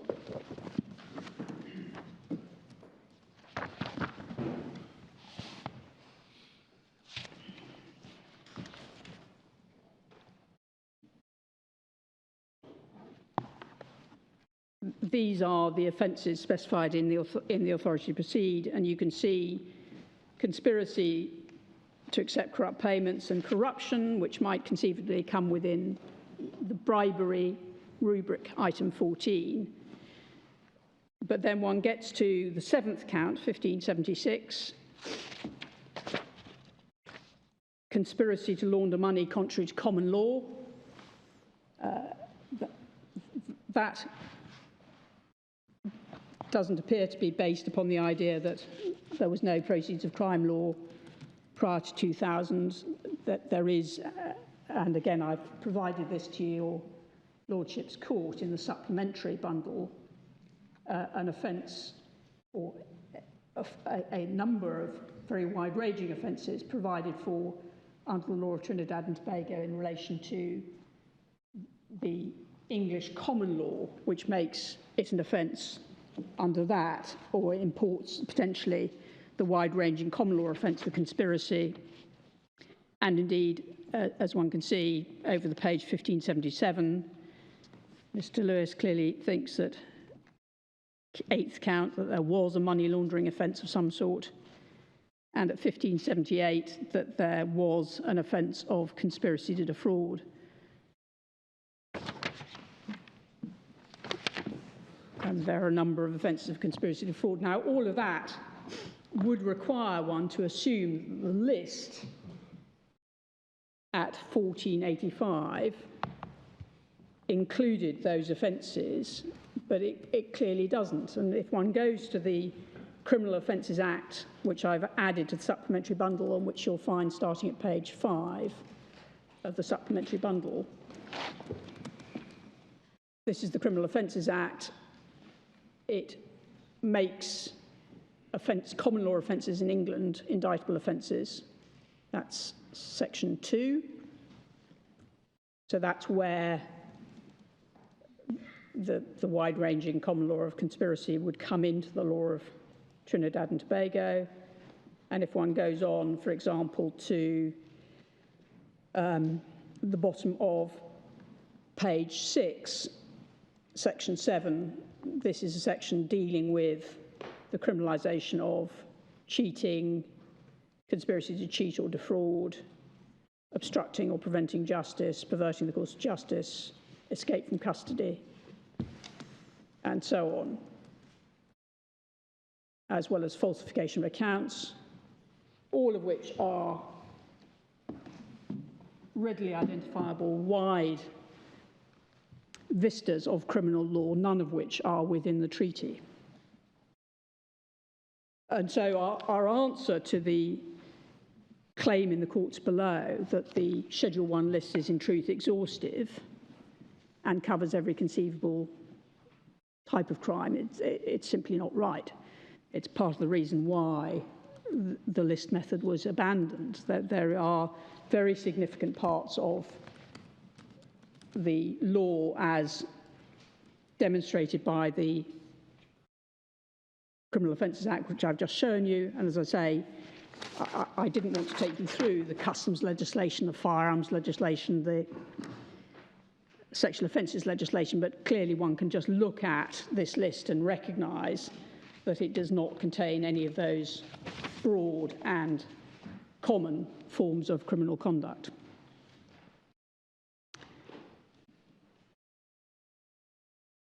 So we respectfully suggest there is a clear distinction between the limited categories, 30 in all, of offences which Schedule 1 permitted extradition for, and the provision in the treaty which simply permitted extradition for any indictable offence. And the reason that is significant is when we come to the protection of specialty in the foreign state. And it is because when one looks at whether or not somebody would have been protected from being prosecuted for non-list offences in the foreign state would be perfectly entitled to say, as America does, the treaty permits this, it's an extraditable offence under the treaty, and therefore we are free to do what we want with that, even though it wasn't in the list and couldn't form the basis of your extradition from Trinidad.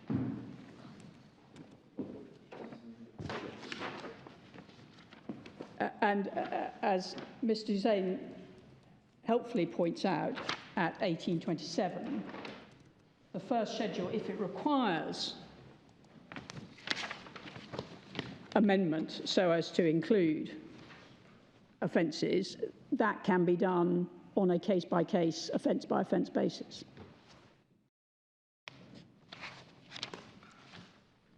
So that's the first problem. There is a much wider range of offences in the treaty for which extradition is said to be permitted and on which the specialty rights depend. The second issue is in relation to the question of whether or not the treaty permits America to prosecute for cases where Trinidad would not have extraterritorial jurisdiction. And the reason this arises is because the treaty contains a provision in Article 2, Sub-Article 4 at page 1855, which permits an extraditable offence to be subject to the treaty, one, if it's committed outside the territory of the requesting state, if the laws in the requested state provide for punishment in similar circumstances, and two, the second sentence, if the laws in the requested state do not so provide, the executive authority of the requested state may, in its discretion, grant extradition provided the requirements of this treaty are met. So that is a naked assault subject only to the consent of the Attorney General in Trinidad upon the principle of double criminality. He is free to consent to... Could you just give me the page number of the treaty that you've just been referring to? Yes. 1855. Thank you. Thank you, my lord. 1855. So... Oh, yes. So that is explicitly spelling out. It's not an offence in Trinidad, but you can consent to it. And that is clearly not a discretion the Attorney General should have under the Act, because on any view, Section 7, as originally enacted, only permitted extradition if the offence would be punishable if committed in Trinidad or within the jurisdiction of Trinidad and Tobago. That's 1827. Now, again, I hope I can take relatively shortly the issue that arose as a result of what happened in the first instance court, where it was conceded by the government that there was a significant difference between Section 7 and the treaty, because Section 7 required the offences to be committed within the territory. By the time the matter got to the Court of Appeal, the Court of Appeal had its attention drawn to the decision of the House of Lords in Al-Fawaz, and it invited argument and concluded that the words committed in Trinidad or within the jurisdiction of Trinidad included provision for extraterritorial offences.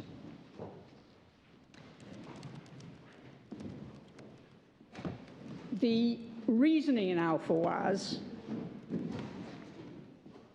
is, with respect, not directly applicable to the Trinidadian Act, because it depended in large measure upon the specific definitions which had been introduced into UK law in the 1989 Act.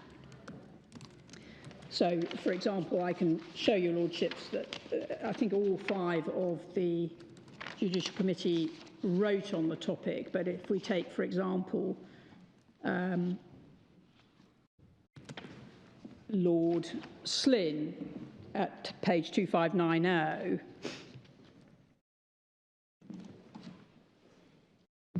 he was persuaded that because of the way in which, as you see in paragraph 26, the way fugitive criminal was defined,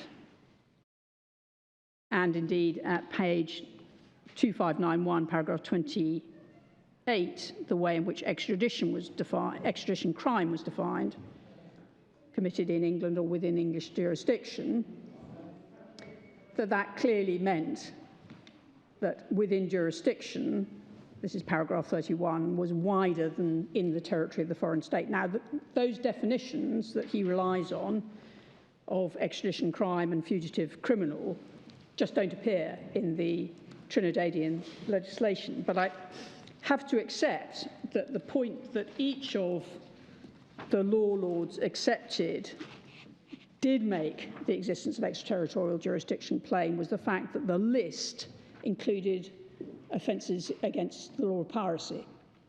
And because the list included offences against the law of piracy and indeed offences in relation to vessels on the high seas, and each of the law lords point to that, Lord Slynn at 2592 and Lord Roger at 2622. Perhaps it's easiest to get it from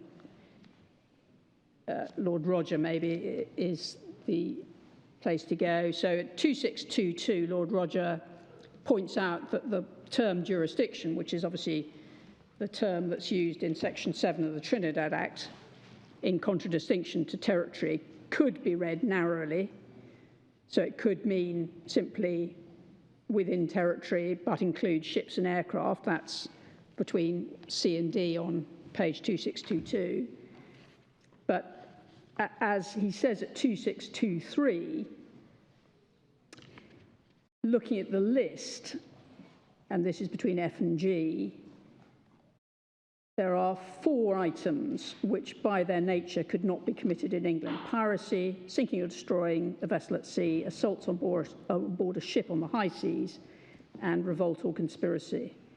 The extended definition was obviously designed to ensure that the term extradition crime would include conducts of this kind, which would constitute an offence triable by the English courts, and so would be within English jurisdiction, and which would be committed outside England. So, although, had I time enough and your lordship's patient enough, I could go through and say the other 8 parts of the reasoning are wrong, that appears to form a core part of the reasoning of each of the law lords, and therefore I have to accept the treaty containing, as it does, references to piracy and to offences on the high seas. One can therefore relatively confidently say that the phrase in section 7.1 in relation to within Trinidad and Tobago or its jurisdiction can be interpreted as including extraterritorial jurisdiction. What it cannot be interpreted as is providing, though, as the treaty suggests, for a discretion, nevertheless, to treat as extraditable offences over which Trinidad and Tobago would not claim extraterritorial jurisdiction. And that remains a difficulty, even if the argument about the import of the words within the jurisdiction of Trinidad is left aside. Our point is very simple. The Attorney General should not have the discretion that's given to him in Article 2.4. He should not have a discretion to consent to a surrender for something that's not criminal according to the laws of Trinidad and Tobago. Similarly, in relation to... And you do say that the existence of that discretion on its own means that the whole order is bad. Yes, but when one looks at it cumulatively, yes. What one is, as I say, I wouldn't want your lordships to regard each of these points as silos separate from each other. One's looking at the overall picture and saying, does the restriction on the nature of the crimes for which a person may be sent out of Trinidad, does that find some protection in American law once somebody arrives there under this treaty? And the answer is no. Because as you'll see when we get to the specialty provisions, the protection of a specialty in the US is a protection that only comes from the treaty. So that mandates the US to look at the treaty and say, we can try you for anything because there's no limit on the list of extradition crimes. We can try you with consent for something which isn't even criminal. We can try you for offences which don't meet the punishability threshold, the minimum gravity point. And we assume that Trinidad has either consented, because they've agreed to that in the treaty, or that they will consent or can consent. So I can go quite quickly through the minimum gravity requirement. Again, we've looked at Section 7. Your lordships have seen that so far as Section 7 is concerned, the offence must not only be in the list, but it must also be punishable by at least a year's imprisonment. And the treaty at 1855 is not limited in the same way. The treaty at 1855 simply provides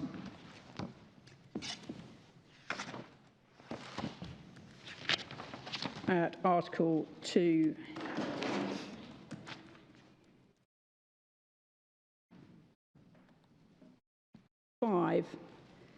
that if extradition has been granted, it shall also be granted for any other offence specified in the request, even if it's punishable by less than 1 year. Now, the difference between that and what might be achieved by reference to the provisions of the Act is a significant one, because so far as the Act is concerned, Section 8.3 does permit some offences not meeting the minimum gravity requirement to be prosecuted in accordance with the specialty arrangements. But as you'll see at 1829, this is Section 8.3,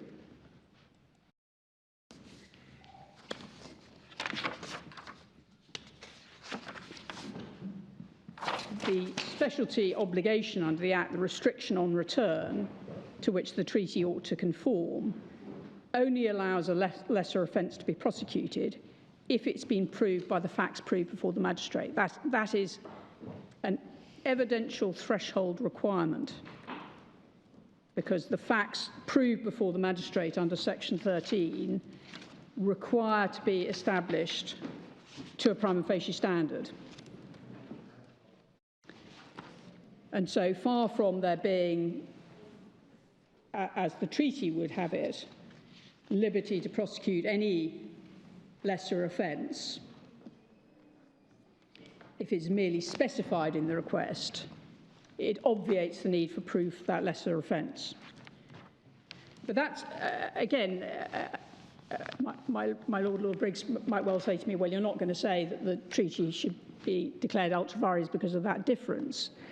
But that's where one has to come to the specialty distinction. And on any view, as I believe is accepted on the respondent's case, the Act is more restrictive, somewhat, I think is the word Mr. Lewis used, somewhat more restrictive than the treaty. But why, I'm sorry, why isn't the proviso that all the other, it's all the other requirements of the treaty? I'm just... Yes, it's... No, sorry, in Article 2.5 of yes. the treaty stroke order, yes. Which is the lesser offence provision, yes. provided that all other requirements for extradition are met. Yes. Why shouldn't that include the requirement that it be based on facts proved before the magistrate? That's a requirement of extradition. That is a requirement of extradition, but not of the treaty. No, but this provision of the treaty says you can be extradited or you can be charged for a lesser offence, provided that all other requirements for extradition are met. I mean, there's the proviso at the end of... You're relying on Article 2.5, as I understand it, to say that's wider than Section 8. Yes. 3. But why doesn't the restriction that all the other requirements would be shown to be met attract the restriction that the facts must be proved before the magistrate? And if it does, what's the difference between the two? There isn't, but it doesn't include that. I mean, because the treaty itself doesn't require... It doesn't say all the requirements. Well, maybe that's what requirements for extradition... You say that means treaty requirements rather than legal requirements in the requested state. Yes, because these terms have to be read as equally applicable in the states as in Trinidad.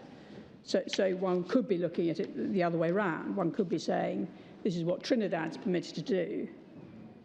Does that import into this all the domestic requirements of extradition within the United States?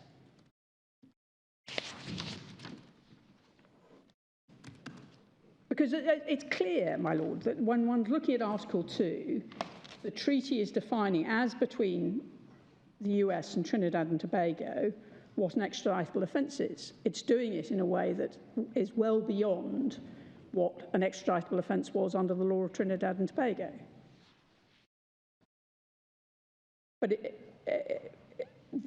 even if your Lordship's right, as a matter of language, one could then read it down and say, well, when it says extraditable offence, it must mean including the domestic requirements. I would hazard a guess that the Americans wouldn't accept that once one got to America and said, oh, by the way, you've agreed here in Article 2 to limit, despite the fact that it says any indictable offence sub silentio, because extradition can only be permitted in Trinidad from a list, you've also agreed. But 5 is about a situation where extradition has been granted for an extraditable offence. So it's looking at in this case, Trinidad and Tobago legal process which has led to extradition. But does that inform one's understanding of what, quotes, all other requirements for extradition means at the end of Article 2.5? It might, as a matter of language, but on the face of it... But you don't think the Americans would agree? No. No. And one can see that in the end, the Americans take an extremely aggressive line on the language in specialty provisions. And that's our complaint in this case, not that the Americans would breach the treaty, but that they would say, we're upholding the treaty giving it a broad and purposive meaning, which gives us liberty under the specialty provision to proceed on any offence effectively that comes within the rubric of Article 2. And that's the problem, that on the face of it, Section 8.3 restricts and requires specialty to be accorded only in relation to offences that have actually been proved, or in the case of other offences, if there is consent, whereas Article 14, which is the treaty requirement at 1861,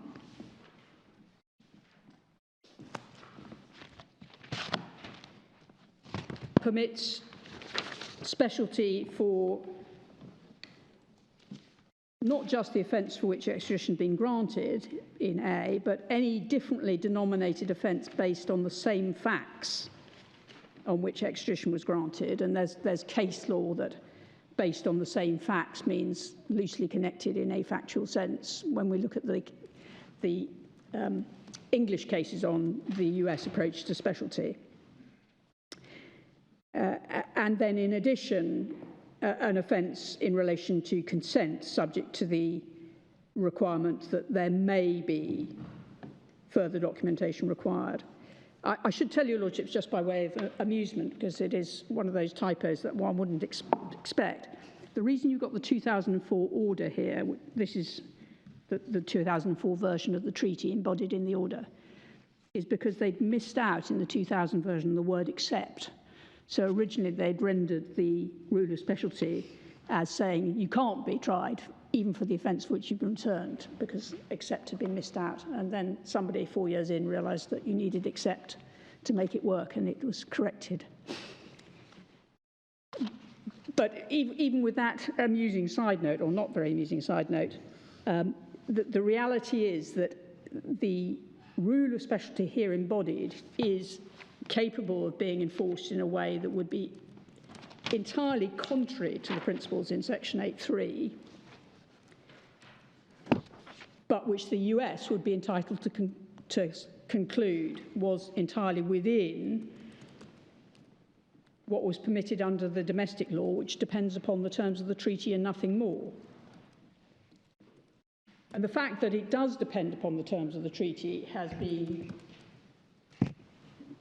considered in a number of cases, most prominently a decision of the Administrative Court in Welsh and Thrasher, where at page 4928,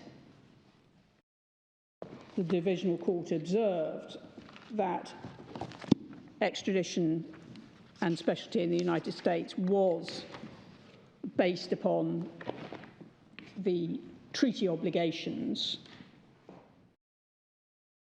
And you can see that from paragraph 37. The US courts treat the origin and purpose of the specialty rule as deriving from the state's party's interest in extradition and regard adherence to it as a matter of international comity in respecting foreign relations embodied in the treaty arrangements. And the observation at 38, it's rather less of a rule that must be applied for the protection of the individual, and there is a divergence as to whether a defendant has standing on the issue of specialty.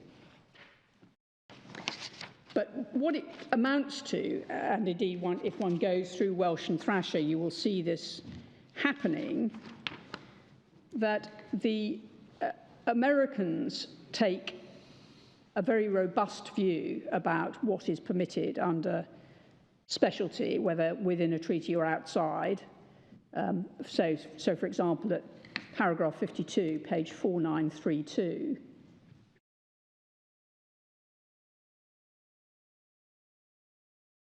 in a decision called Perutian, where the courts asserted that they were entitled to try Mr. Perutian, who'd been surrendered in relation to one importation of drugs on a number of other importations. And at F, or just above F, the court, Mr. Justice Ousley, observes the United States did not regard it as a breach of specialty in the absence of any express restriction or objection to try someone for extraditable offences which were identified in the extradition request, albeit in the accompanying evidence and not in the extradition indictment. And similarly, at the bottom of that page, the decision in Fiaconi being referred to. But the general thrust of the observations which you've drawn our attention to here is that, in fact, the US takes a very sending state attitude to issues of specialty and doesn't ride roughshod over the sensitivities of the sending state, even if, on a strict interpretation of the relevant treaty, it could do so. I would not respectfully suggest that that's what Welsh summarises. I mean, if one looks at the way in which it's put at the bottom of 4935, paragraph 64,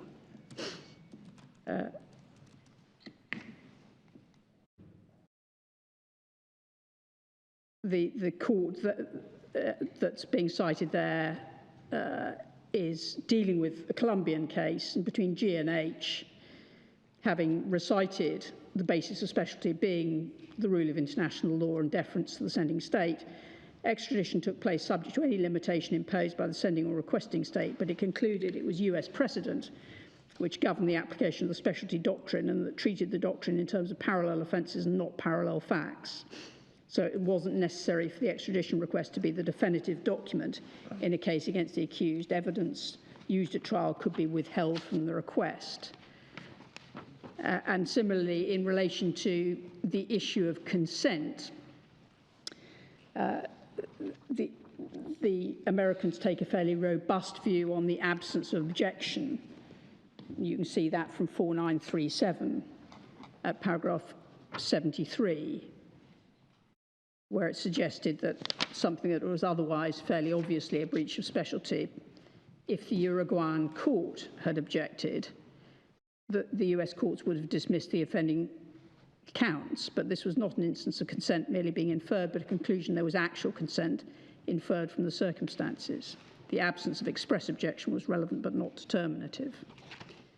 The nature of the offences, relationship to the extradition offence and the conduct underlying the extradition, as well as the known attitude of Uruguay, are all relevant factors in the overall inference that there had in fact been consent. And so the position is summarised by Mr. Justice Ousley at 4399, that at paragraph 84, saying the US courts don't turn a blind eye to what are obvious problems in the sending state's known attitude, but adopts an assessment of the sending state's attitude in recognition of the specialty doctrine as a principle of international comity.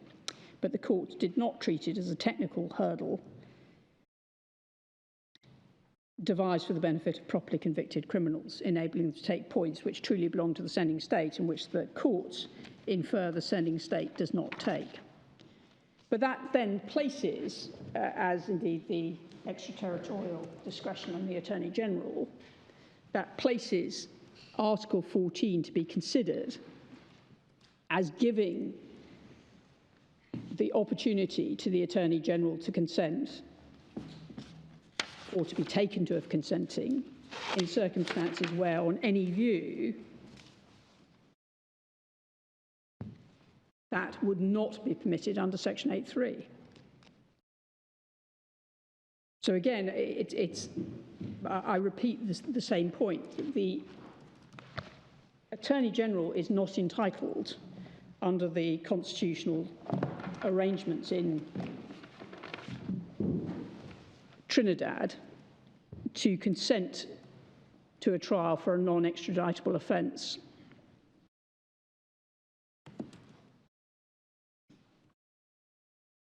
It is exactly the same encroachment that the New Zealand court in Ortman thought was inappropriate. But if the Attorney General cannot legally consent to the lesser offence being tried, unless the Section 8.3 process has gone through, where's the inconsistency? He has no power to consent. Yes.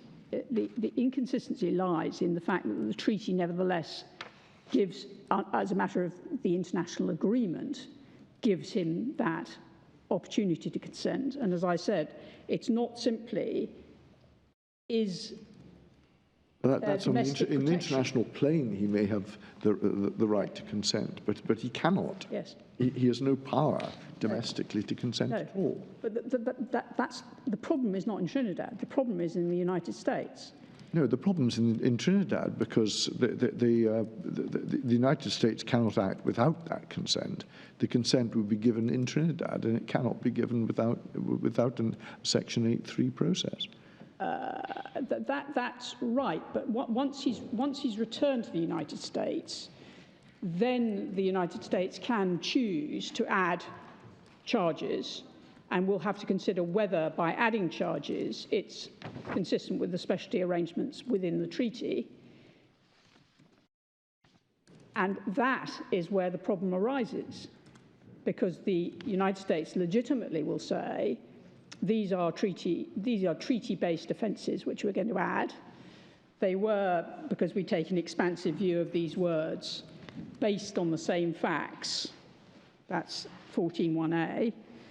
And we are going to proceed because the treaty permits us to do that without even reference to the Attorney General.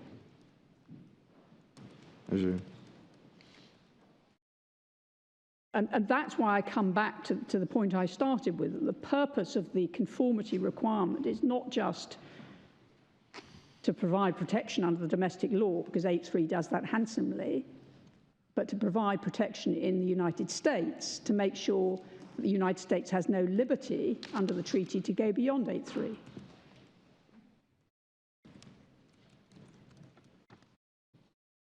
And indeed, it's the lack of clarity that arises because of this, because of the possibility that Article 14 includes any offence, even differently denominated based on the same facts, without consent, that gives rise to the possibility that there would be a gap between that treaty right and the right under the Act. So we're in the territory. I don't know if my Lord Hodge has seen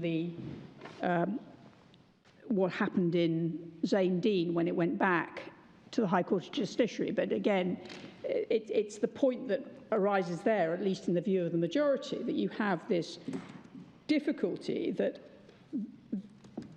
the Taiwanese were claiming the right to add charges based on the same facts. They had charges which they hadn't made a request for in relation to leaving the country and acquiring a false passport. And there was never any clarity under the arrangement made with Taiwan or in the supplemental agreements that made it clear whether or not it was possible for Taiwan to embark upon a trial on those offences, and they were not willing to give a further undertaking to clarify the position. And as the High Court of Justiciary said in that case, at 4969, the reality is that although specialty is a rule of comity, comity is best served by clarity. That's 4969 in paragraph 28. Comity between states is best preserved by clearer arrangements, preventing circumvention of the surrendering state's power to refuse extradition where the conditions in the specialty section are not met, and avoiding the risk that the requested person, having been returned to the requesting territory, is there unexpectedly dealt with for other crimes. So that's why I say the problem is not in Trinidad, the problem is in America.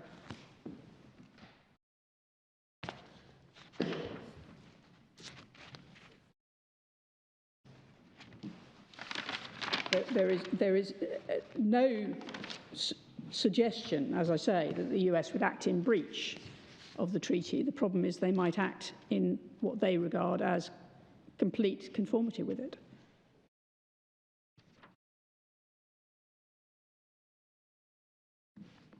So that leaves me with one final topic to deal with, which is the question of the procedure adopted in relation to the Attorney General's authority to proceed.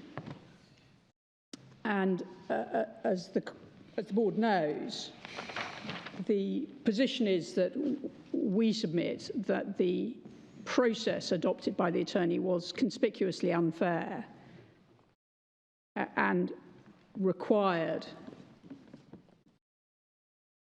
firstly, a proper opportunity to make representations to be given in the particular circumstances, and secondly, proper disclosure to allow those representations to be made on an informed basis. Now, the reason we say that is because the decision relied upon that is said to prevent representations being received, the decision in Norgren, simply fails to grapple with the particular factual circumstances that arose in this case, and I ought to identify what they are. Firstly, Mr. Warner, unlike Mr. Norgren, had been arrested, so he knew that he was the subject of an extradition request. So there's no question, as the court was concerned about in Norgren, with the practical reasons for not giving an opportunity to make representations, because Mr. Warner knew perfectly well he was being sought. Secondly, and critically, the attorney did eventually decide, after a prolonged period of refusal, that it was consonant with principles of fairness that he should consider representations from Mr. Warner. That is a statement made by the attorney in an affidavit in this case at page 303.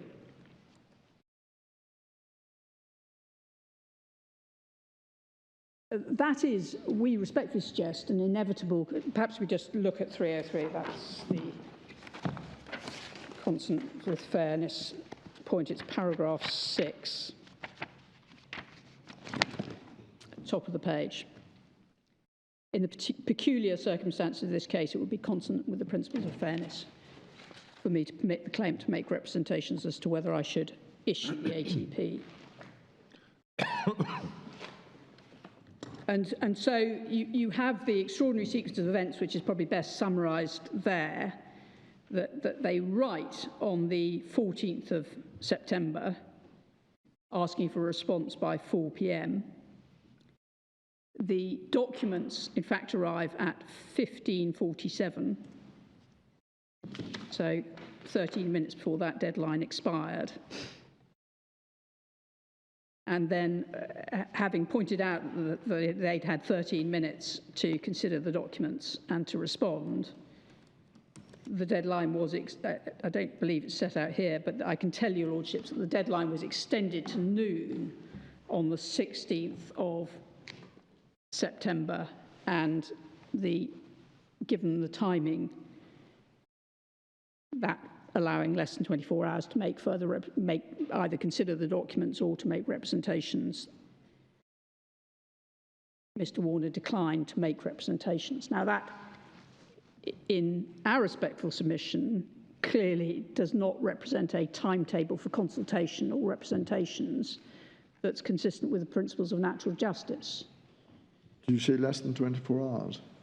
So the initial time was effectively 13 minutes once the documents arrive. So if one goes to 12:48, you can see the timing there.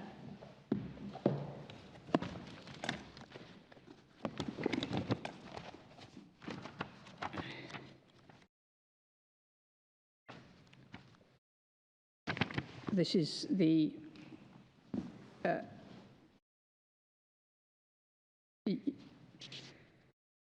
you can see the sequence of events in their letter received at 3:10 with a deadline of 4 o'clock. Partial copy was said to be attached. It wasn't. Complete copy delivered at 3:47. timeline significant in the fact that response required by 4 o'clock. And then, as I say, there was an offer to extend that period at 12:51. Where do we see that? So 12:51, it's the following day at 4:37 p.m.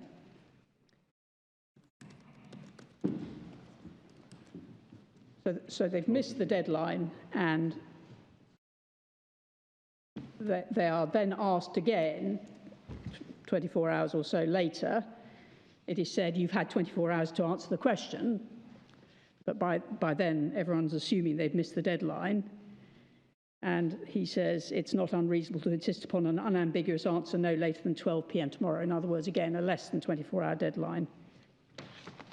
And the response is at 12:54, having had less than 24 hours on this renewed deadline, is to decline to do so because, as the letter explains,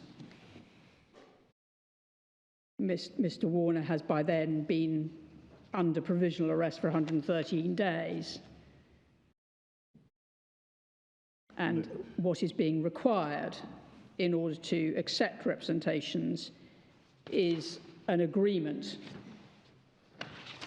that Mr. Warner should consent to the time by which the ATP must be issued being expanded, and he's not willing to do so. Now, his complaint wasn't that he didn't have enough time to make representations, but the offer to make representations came with an unacceptable condition attached of the extension of time for the ATP. And if the ATP wasn't extended, that there would not be time to make representations. Clearly, as the letter on the 15th says, you can't give us the documents and say you've got 13 minutes to decide what you're going to do. Anyway, and now you've written to us again and given us less than 24 hours to say you can only do it if you agree to an extension of time for the ATP. What was the material disadvantage to him of a short extension of the time of the ATP? Because it would remove his right to be discharged because of a failure to comply with the time limit set for the ATP. Yeah. Yes. So he gave up his the offer of representation in the hope that he might get a right to be discharged. I think your Lordship puts it quite bluntly in that way. Well, but it was a blunt decision he was making, wasn't it? He was going for the option of achieving a discharge, and sacrificed his representations to achieve that end. He'd been asking for 100 days, give or take, to be allowed to make representations. On day 99, he is told, OK, well, you can make representations, but I'm afraid you'll have to forget about any deadline that's been set. That is not reasonable, and it's not reasonable, we would respectfully submit.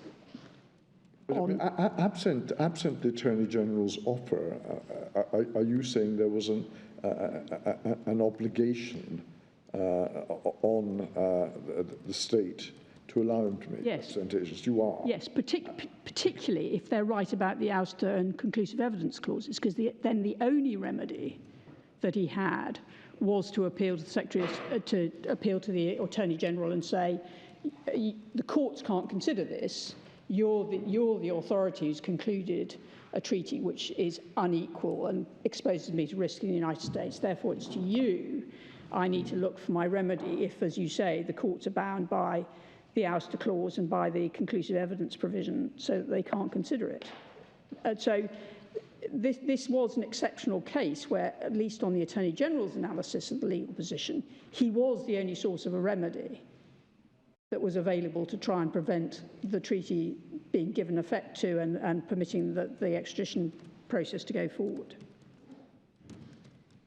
And of course, as my Lord Hudge knows from the decision in Ramjohn, there is in any event a general obligation under Section 5 of the Judicial Review Act in Trinidad, expressed in much more expansive terms than it is, perhaps we just go to that before the break, 9168,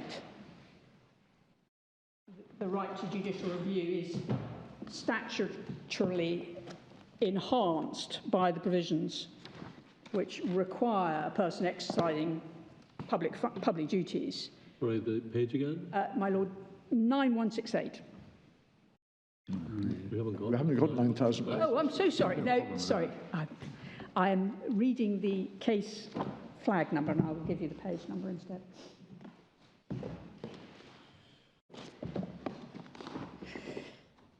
It is page 4700. Thank you.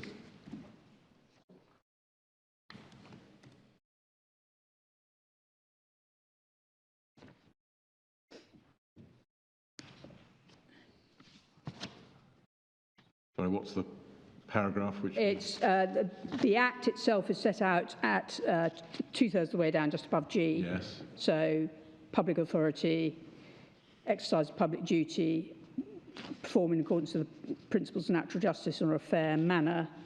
And you can see then over the page, the court considers the various excuses that are given by, in that case, the Prime Minister for not allowing representations to be made and consideration to be given to the objection to Ram John's appointment. And at paragraph 29 to 30, they say that does nothing to displace the fact that the powers being exercised were a public duty or public function, so as to require the principles of natural justice or fair treatment. And they then go on and consider whether or not the process was a fair one.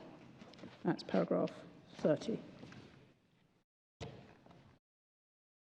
And on the face of it, the attorney appears to say that it's his personal conduct rather than the overall behaviour of the attorney's office in relation to this issue that has to be considered. But we respectfully suggest that's not so.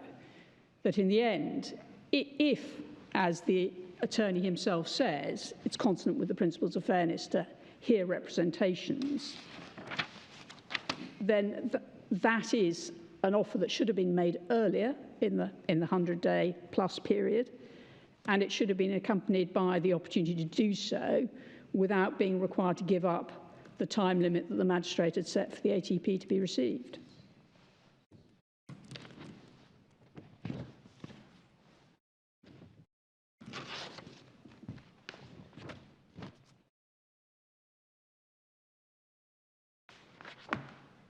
Coupled with that, as we now know, what was not disclosed was the special arrangement certified by the Attorney General as having been made with the United States, which we can see at 1296 in the record.